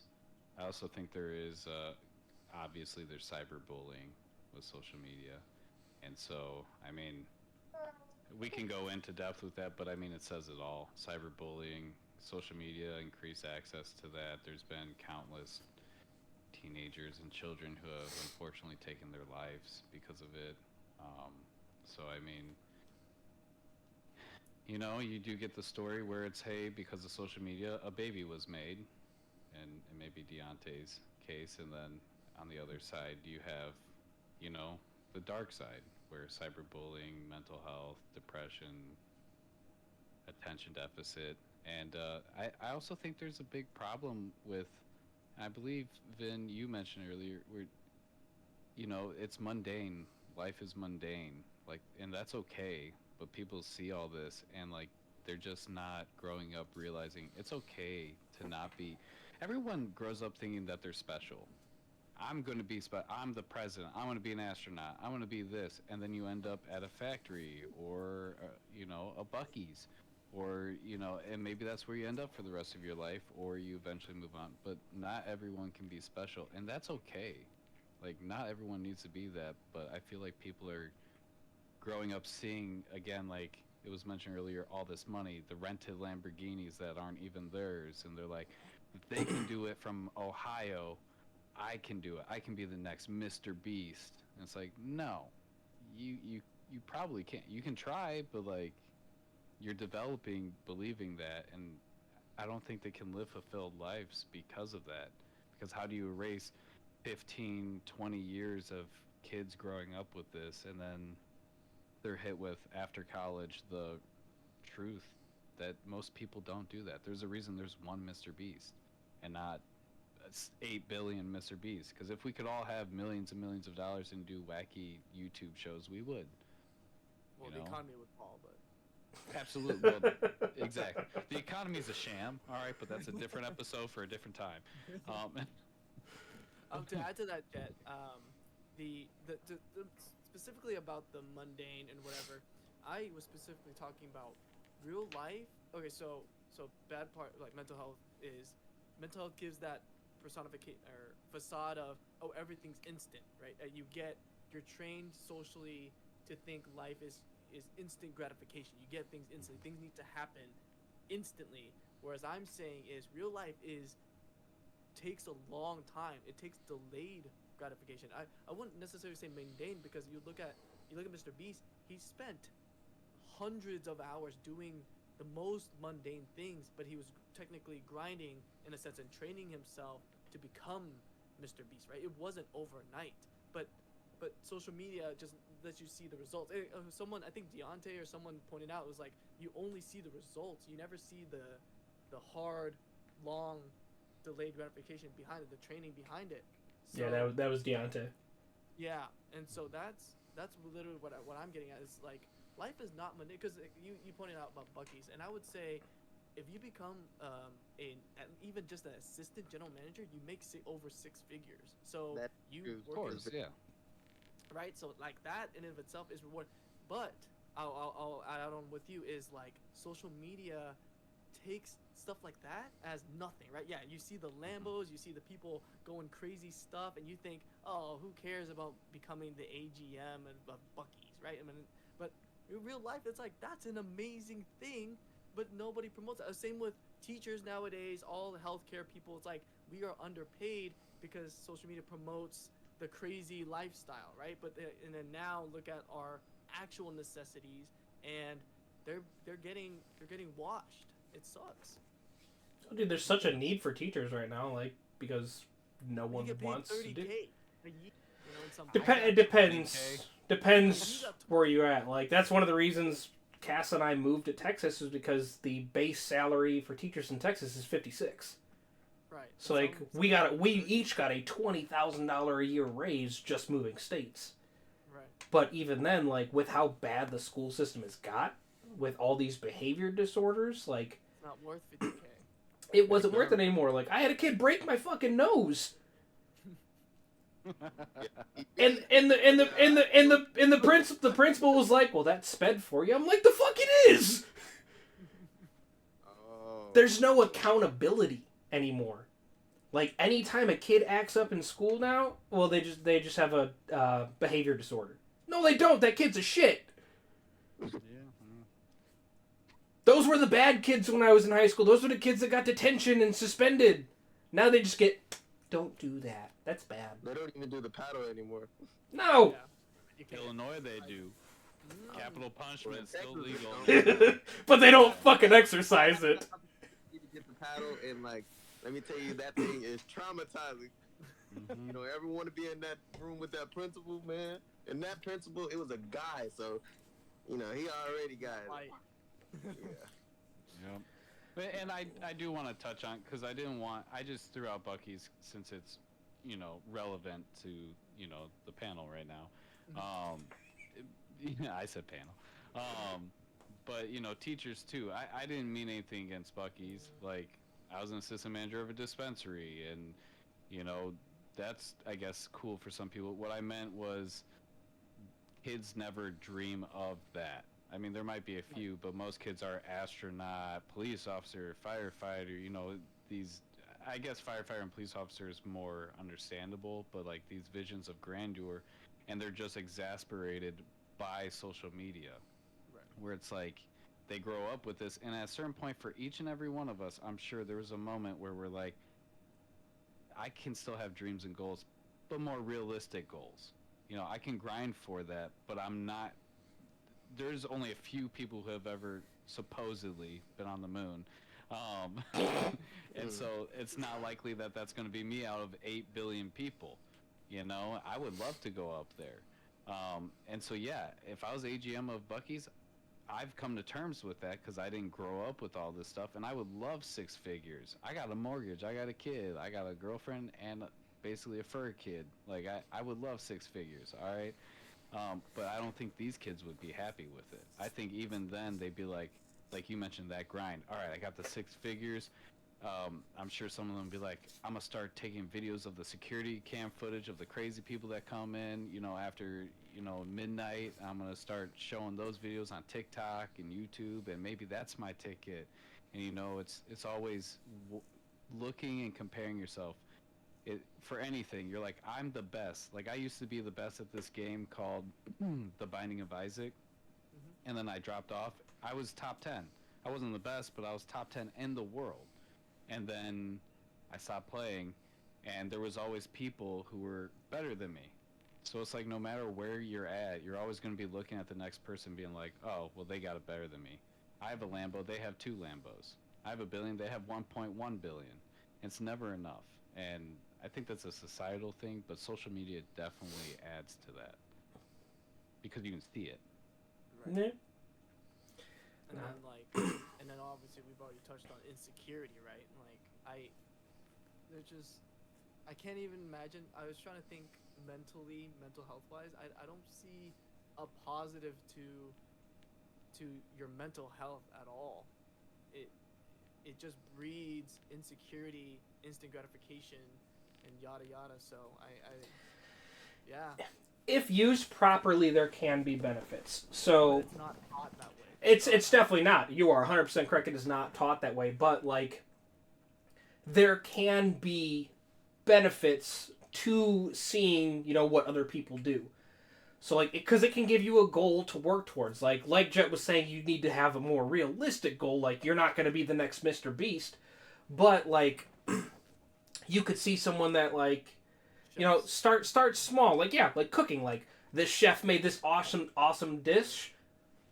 It could be a short-term goal. I want to make that dish, and I want it to taste good. There can be good uses to it. There is just unfortunately more negatives to it. I'm probably going to catch so much flack for what I'm about to say. Not from you guys, but from viewers. One big detriment in the mental health realm that I have seen, and this is going back to comparing to others and things you see on social media and in the school system, is fads. So there's always the next biggest fad and what's popular. I mean, we saw it just a few years ago with that stupid fucking Tide Pod challenge. That was a fad, and that caused deaths. But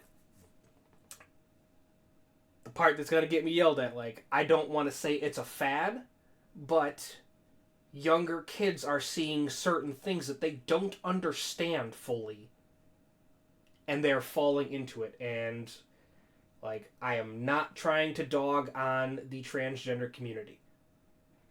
But when I was a teacher, I had a second grader.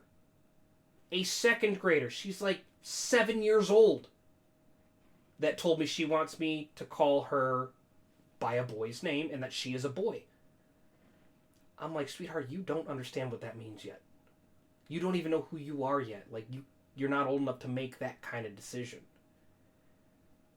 And it's because they see these things online. They don't fully understand it yet.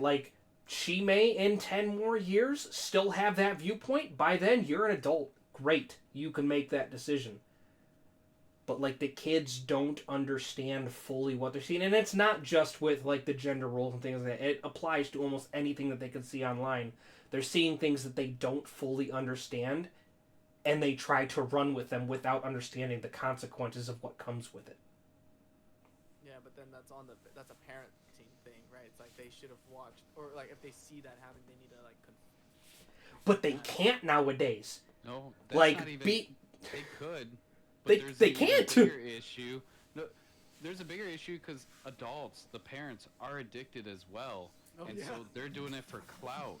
They go, my kid is a cat and non-binary. I had a student who I don't even know if I can call her sister because I don't know what she identifies as, non-binary cat, feline sibling, who there were a lot of rumors, and it turns out that there was some truth to it, where she would bring her own litter box to high school to go to the bathroom. That's going too far.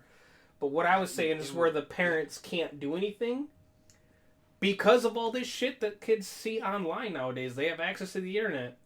Do you know how many times I have seen parents try to discipline their kids and the kid claps back with, "I'm going to call CPS"?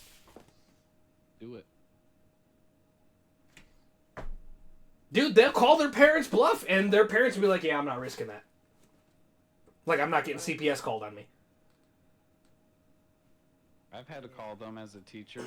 But normally, honestly, growing up, I was always like, man, they're going to take the kid away and do all this stuff. But at least in high school, from what I saw, no, they'll be like, your kid's a piece of shit. Like, I understand why you smacked them.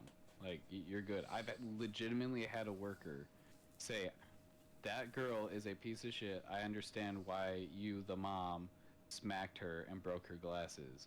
Because she was ungrateful, flunking out of school, and she smacked you first, so you hit her back and said, "Don't hit me," and she was driving, and everything, and the CPS was like, "No, like, you're a good parent, like you're See, good." but not all parents think that way. Like, a lot of them are like, they're just, they as soon as they hear CPS, they're like, "I'm gonna get my kids taken away," and they would rather just take the abuse from their kid versus have their kid taken Not away. my kid.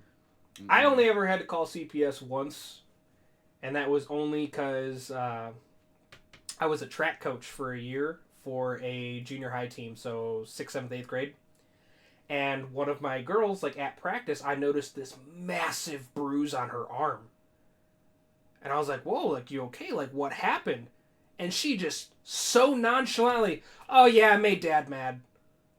I was like, "Oh, like, your dad hit you?" And she's like, "Yeah, I made him mad. He punched me. That was that."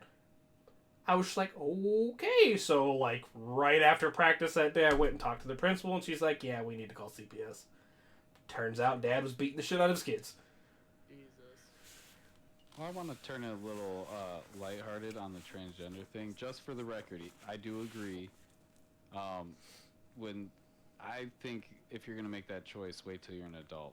Especially like guys, like girls and guys similar, but there's studies that clearly outline guys develop way slower than females do with their personality, their frontal lobe, and so I don't think even before being 18 years old, I think 18 is still a little young, but like at least we say you're legally an adult, you shouldn't be making those life-changing decisions until you're at least an adult. And most of the people who did it 10 years ago, transition, there's a staggering amount of them who are detransitioners, and they're mad at their parents for letting them do it. And on a lighter note, there are pictures that exist that my grandma has of me where I was dressed as a pretty princess from like the age of 4 to like 8 or 9, and maybe even recently. I don't know, but like, Because you're a so pretty I'm all- princess. Hey, thank you. But like, it used to be called make believe, and I think that's still what it is. But with the break from reality, they're like, I see all these people. That's my favorite person online. I'm a boy, they're a girl, or I'm a girl, they're a boy. I identify as a boy or a girl, and then they just do this. But again, they're kids. Well, that was the So- point I was trying to make. Like, I got no problem with, if that's what's going to make you happy, great, but you need to fully Mhm. understand it first. Absolutely. And I'm glad the point of me dressing up as a pretty princess, I'm glad it wasn't a thing when I was younger, because I might be a woman right now. And I clearly right now don't feel like a woman. But, you know, if my parents were like, yes, you dress up like a pretty princess and you are a pretty princess, you should follow that. Look into that a little bit more. Like, my life would be completely different. And so You can I'm still be a glad pretty that wasn't a princess thing. if you want to be. I- I'll support do. you. every other Tuesday.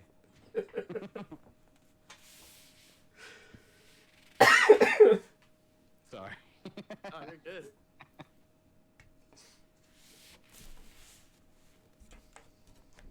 Oh, dude, it's scary. You know, like social media is just the well. Speaking, yeah, the next part I want to talk to is kids. Is how would y'all guess, teach your kids about social media, or like show your kids, or how would y'all approach your kids with social media? Deontay, I think this applies to you really well right now. Unless you're busy. Yeah, but I don't know. I don't think we agreed on not giving him a phone until he's like old enough. You know. What's old What's- enough? Yeah, what's old enough? What is old enough? What would you say is old enough? Like 15. 15? That's when I got my first phone. Was 15. I was literally just about to say, if I have kids, 15 years old is the cut. Yeah. Good luck. Good luck with that. Yeah, I can. Yeah, for sure. But like, he's not getting his own personal phone until he's 15.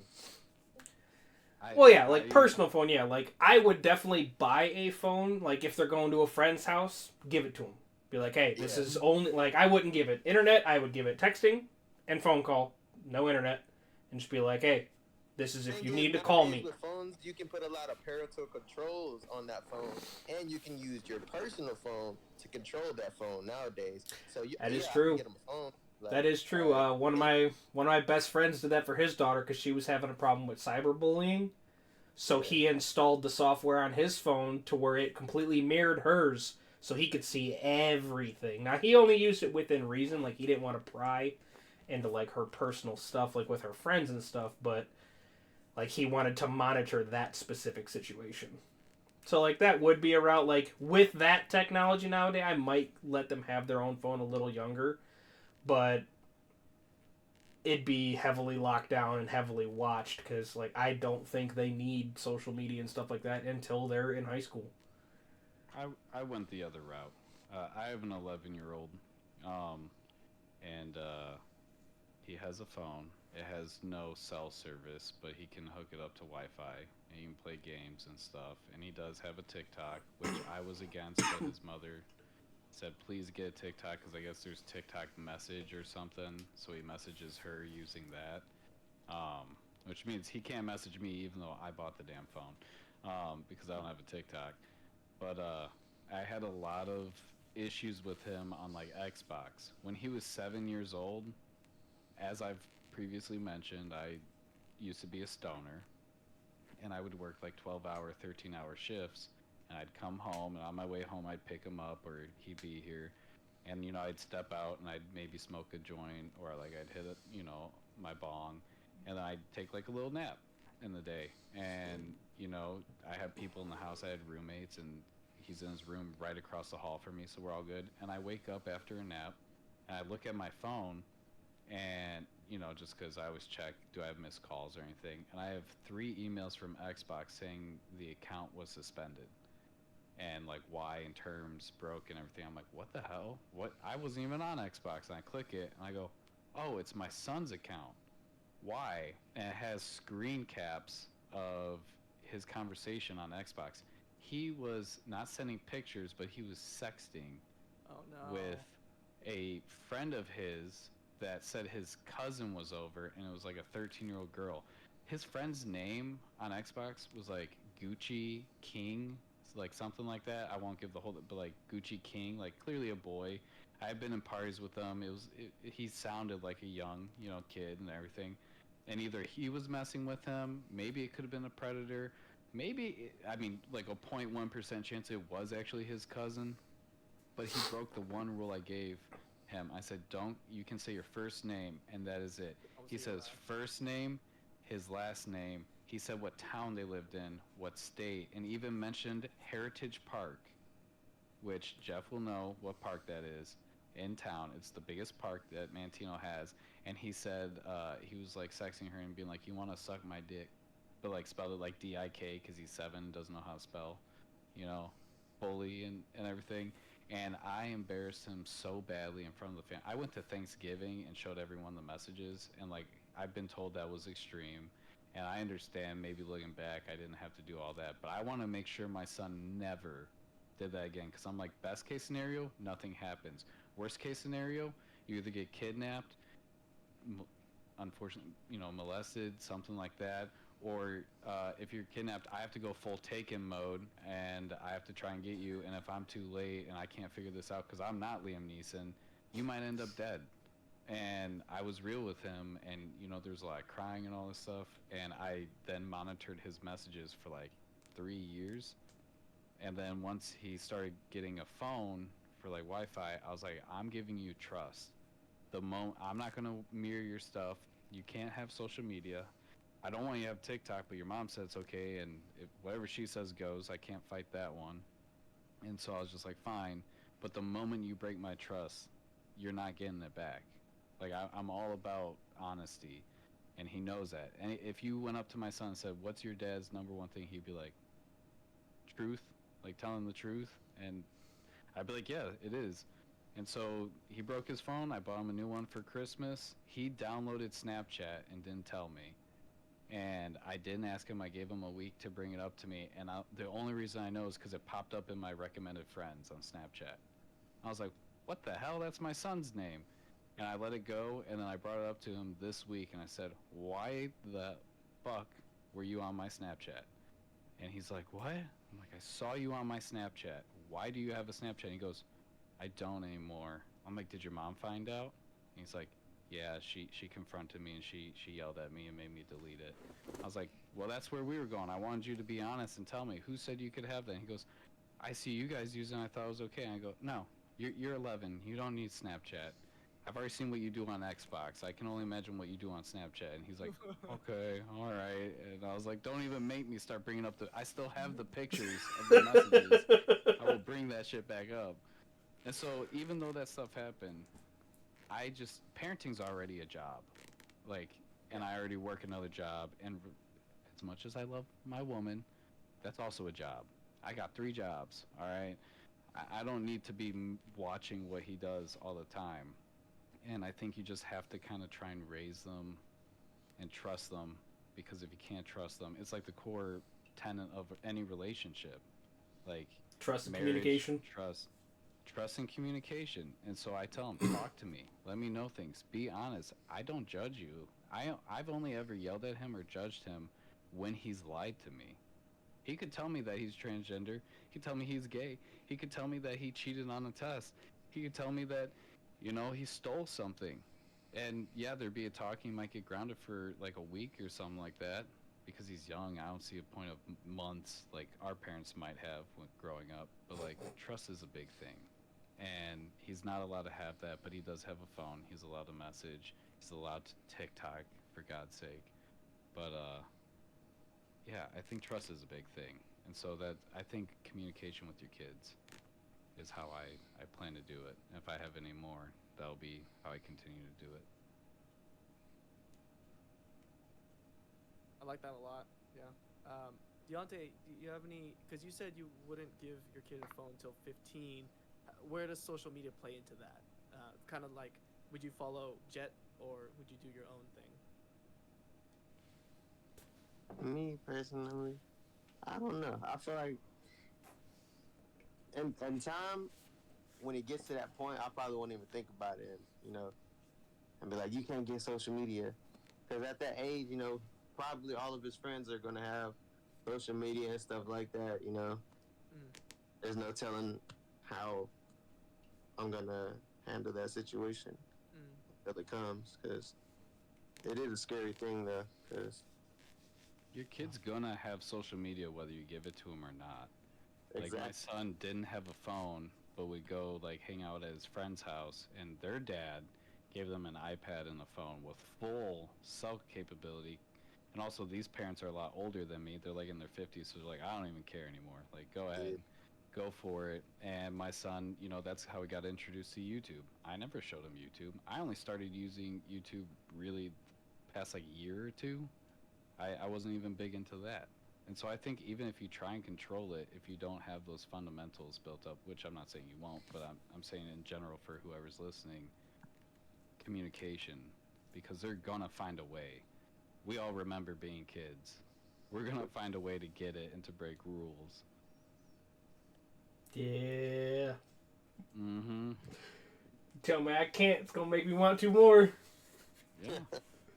That's why I'm like, this is why you can't, and this is why I feel this way, because I fucked up a lot. Like, there were great times, but like, now it's even more dangerous. Omegle was one thing, You know, now there's people like that can install stuff onto your phone and your computer, and they can find out your IP, where you live, you know, your grandparents' names, bank account. Like, I don't trust any of that stuff. I get DDoSed, well, not anymore, but I used to get DDoSed like once a week because of my gamer tag. People be like, a strong Jew, what the hell? And then they'd be DDoSing me. Like, all the devices are disconnected, my modem won't connect. I check the packets and there's just so much shit being sent through. And so I don't know. But also, we're in Deontay's case and in future, who knows what, you know, a decade's gonna look like for social media. True. We'll see the rise and fall of more. Yeah, I'm listening to y'all, and I mean, there's real life cases, right? Your kid's 11, Deontay's just born, and then I'm thinking when I was growing up too, it's like I had MySpace and Facebook when it first came out when I was in 6th grade, so 10, 11.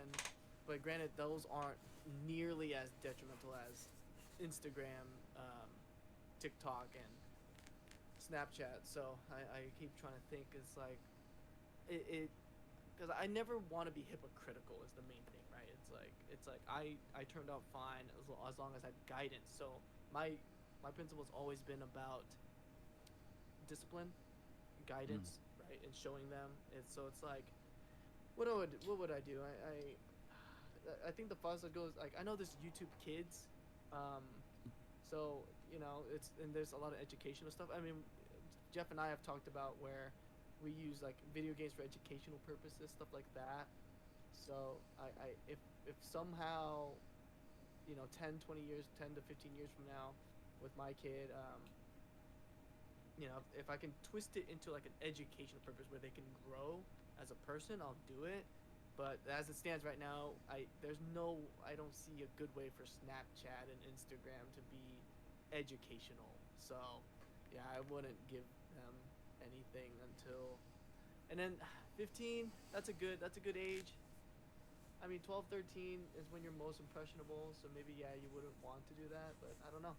But yeah, once they get a phone, I just talk to them and I just kind of watch over them and just try to really listen in and be a part of their lives.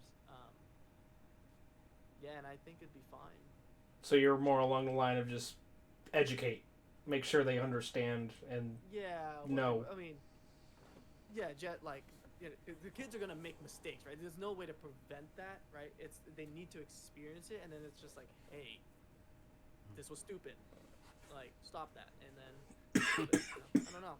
So that's a tough one, and especially like you said, technology improves so fast. So it's like 10, 15 years from now, it's like, who the hell knows where that's gonna go?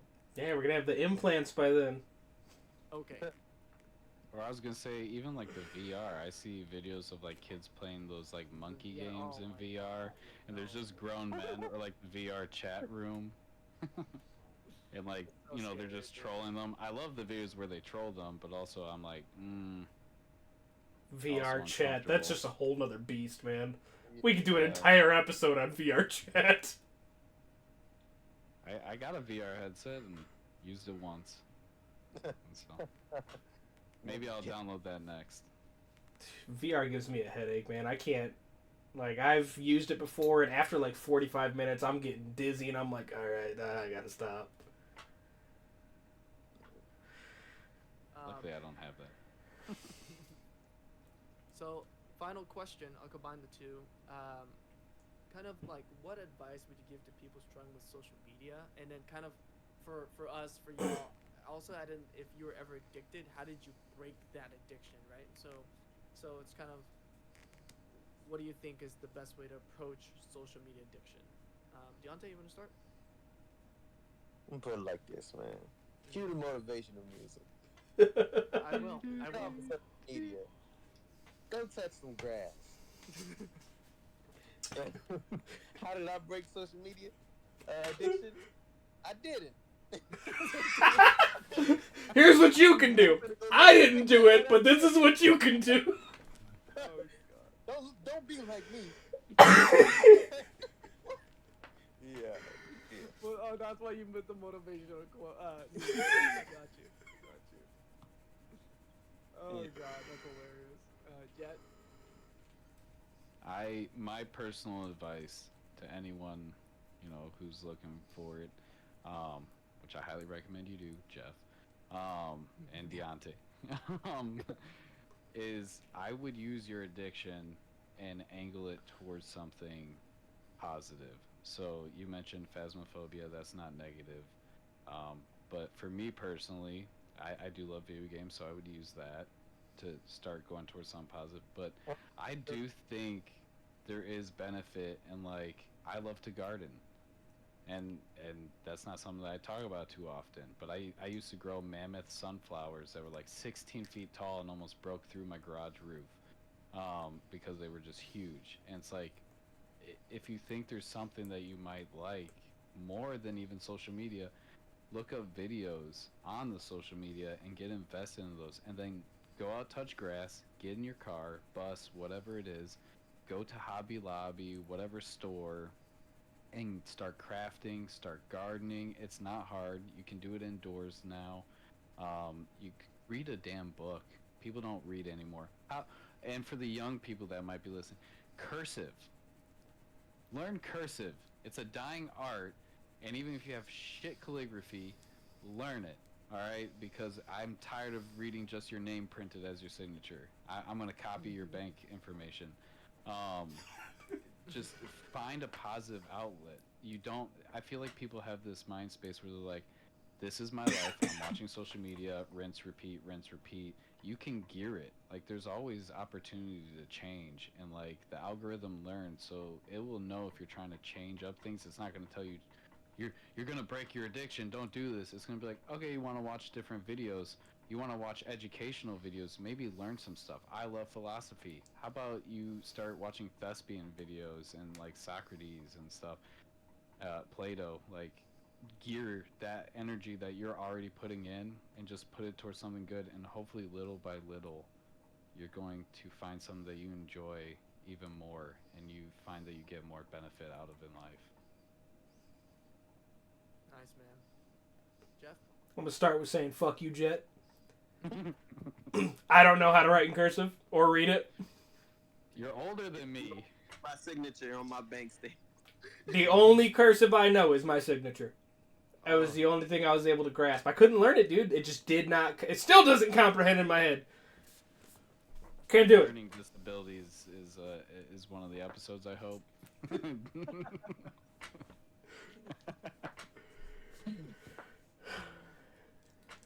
But as for like breaking an addiction on social media, I think Jet kind of said it best. Like, gear it towards something positive. Use it to learn. Go touch some grass, as Deontay said. Even though he doesn't go touch grass, go touch some grass. I went to the gym last night. I touched enough grass. That's not grass. That's Yeah, linoleum. You touched some grass on the way to the gym, though, right? Yeah. See? I get See? outside in the parking lot and I'm like, it's cold as shit outside. Let me go inside this nice warm gym. Some social media stuff while working out. Yeah, Like, chest workouts on TikTok. I won't say I've broken the addiction, because as I have stated, like, TikTok is still my bane. I can't, like, it's just so easy to get lost in the videos, man. True. But as for like all the other social media platforms, like, for me it was just like I realized I wasn't getting any benefit from it. Like, nothing good came of me sitting there scrolling Facebook and trying to make posts to get likes and stuff. I just started using it as what it should be intended for, just to keep in contact and every once in a while see what people are up to. Eventually I'll drop the TikTok surfing. Sure. Maybe I'll take Jet's advice. I'll start looking up educational videos on there, like how to beat his ass when I see him. You already know. Also, I'm sorry. Last thing from me. Delete your Facebook. If there's people you want to keep in touch with, get their number on Facebook. Delete your Facebook. If there's a picture they want you to see or news or something, that's how relationships work. Like, if you're in their, top 20, top 10, they should reach out to you. I know life is busy, but that's how I feel. And like, if my grandma wants to see me to see something, she has to reach out to me and say, "Did you see this post I put on Facebook?" And I go, I don't have Facebook. If you want me to see it, send it to me. And like it starts a conversation. Get rid of. I don't see the benefit of Facebook at all. No education, nothing. Like if you want to keep in contact with people, do it with a phone or write letters. Although Jeff has only written me a chicken scratch letter when he was in basic, but like you can do it. So I don't see Facebook. Sorry, that's the last thing. Get rid of it. Hey, don't apologize. All good. Mine. I mean, I broke addiction through.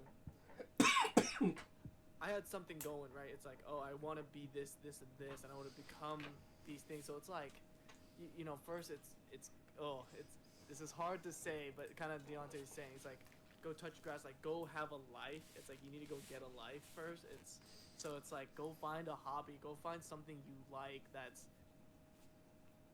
outside of online, So that's the first start. It's a source of because social media is like an escape from reality, right? So it's like if you want to be in reality, then you need to find something that will give you acknowledgement, kind of give you pride. So it's start off there, right? We can tell you to stop all day, but it's like if you have nothing going for you, then of course you're gonna go back to it. That's how addiction works. So that's kind of my advice, because that's kind of how I broke my addiction, is that like I had so much going for me, or I wanted to become this, and this, and I'm like, and social media is not gonna get me there. It's actually hindering me. So got rid of it, and brain training, right? I'm all you hear me on all my episodes. I'm all about brain training, and so it's like every day is just like think to yourself, stop reaching for my phone, stop reaching for social media, and then your brain it rewires itself, so it realizes, oh, I've been trained to not need social media. So it's all brain training and habits. But the advice I would give is go make a friend, right? It's socially, go ask how are you to your parents, your siblings, your family, your friends, and then go out and do something with them. Make those bonds, because that's truly what you're missing out on, is the bonds with people. So yeah, that's all I got for that. Touch grass. Yes. in a longer TBR, it's go touch grass. Yeah. I also. I'm sorry. I was gonna say, I think another tip for like brain training would be maybe make a game out of it, because a lot of these things with likes and hearts and all that stuff it is a game. So there's a reward system with no value. You're like, how many likes can I like this post? Can I comment, get the most likes, all this stuff? So it is a game, and that's how our brains are wired. Oh, I'm getting validation. So maybe take that, and when you said slowly stop using or grabbing your phone to do social media, maybe even get like a jar, and you could do like a quarter, and every time you go to reach for your phone for social media and you're trying to stop that, you put a quarter in the jar, and then you see at the end of the week how full that jar has gotten. Or you could even do something that doesn't have currency value. You could put a piece of paper, validation letters. It would A lollipop.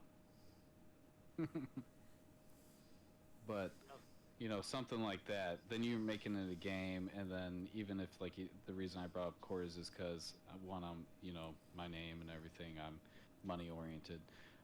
So then at the end of the week, if you did it for a week, you could look at that, count out the coins, and been like, I got $10 in here. Like, I reach for my phone a lot. Like that's crazy. And like, my dog just farted. Oh, no. And tried to jump on the bed and fell. Yeah, so I think that could be another thing if you made a game out of it. I'm gonna Whether fill it's a my jar or with something. blades of grass. Every time you reach, you have to go outside, touch the grass, take out a blade, put it in the jar. Yeah. You gotta find something different every time you go. I found a pebble. It's shiny. Anything else we want to talk about before I end it? It was a good conversation. It was good conversation. Okay. So this was social media. Next week we'll be talking about physical self-harm. Boo. All right, Jeff. Be a come on. heavy topic. Alright, don't forget that we do have our Discord server. It is the Brothers Bonfire. If you're wanting a community and a band of brothers who are going through similar situations as yourself, then come join our journey and take a seat at the bonfire. Our Discord link is in the About section, and all are welcome to join. Along with uploading every Wednesdays, we also stream the podcast whenever we record. So come hang with us after the podcast. The stream is a safe space for anyone to just chill, hang, and chat about anything. Take care, guys, and thank you, Deontay and Jet. Yes, thanks to both of you. Happy to be here, man. Yes, sir. This was Absolutely. I enjoyed this. I enjoyed this episode. Let's say both chats are completely empty, and I have no viewers in either of them, so I'm just going to end the stream. We're not going to stay on today. Stop recording.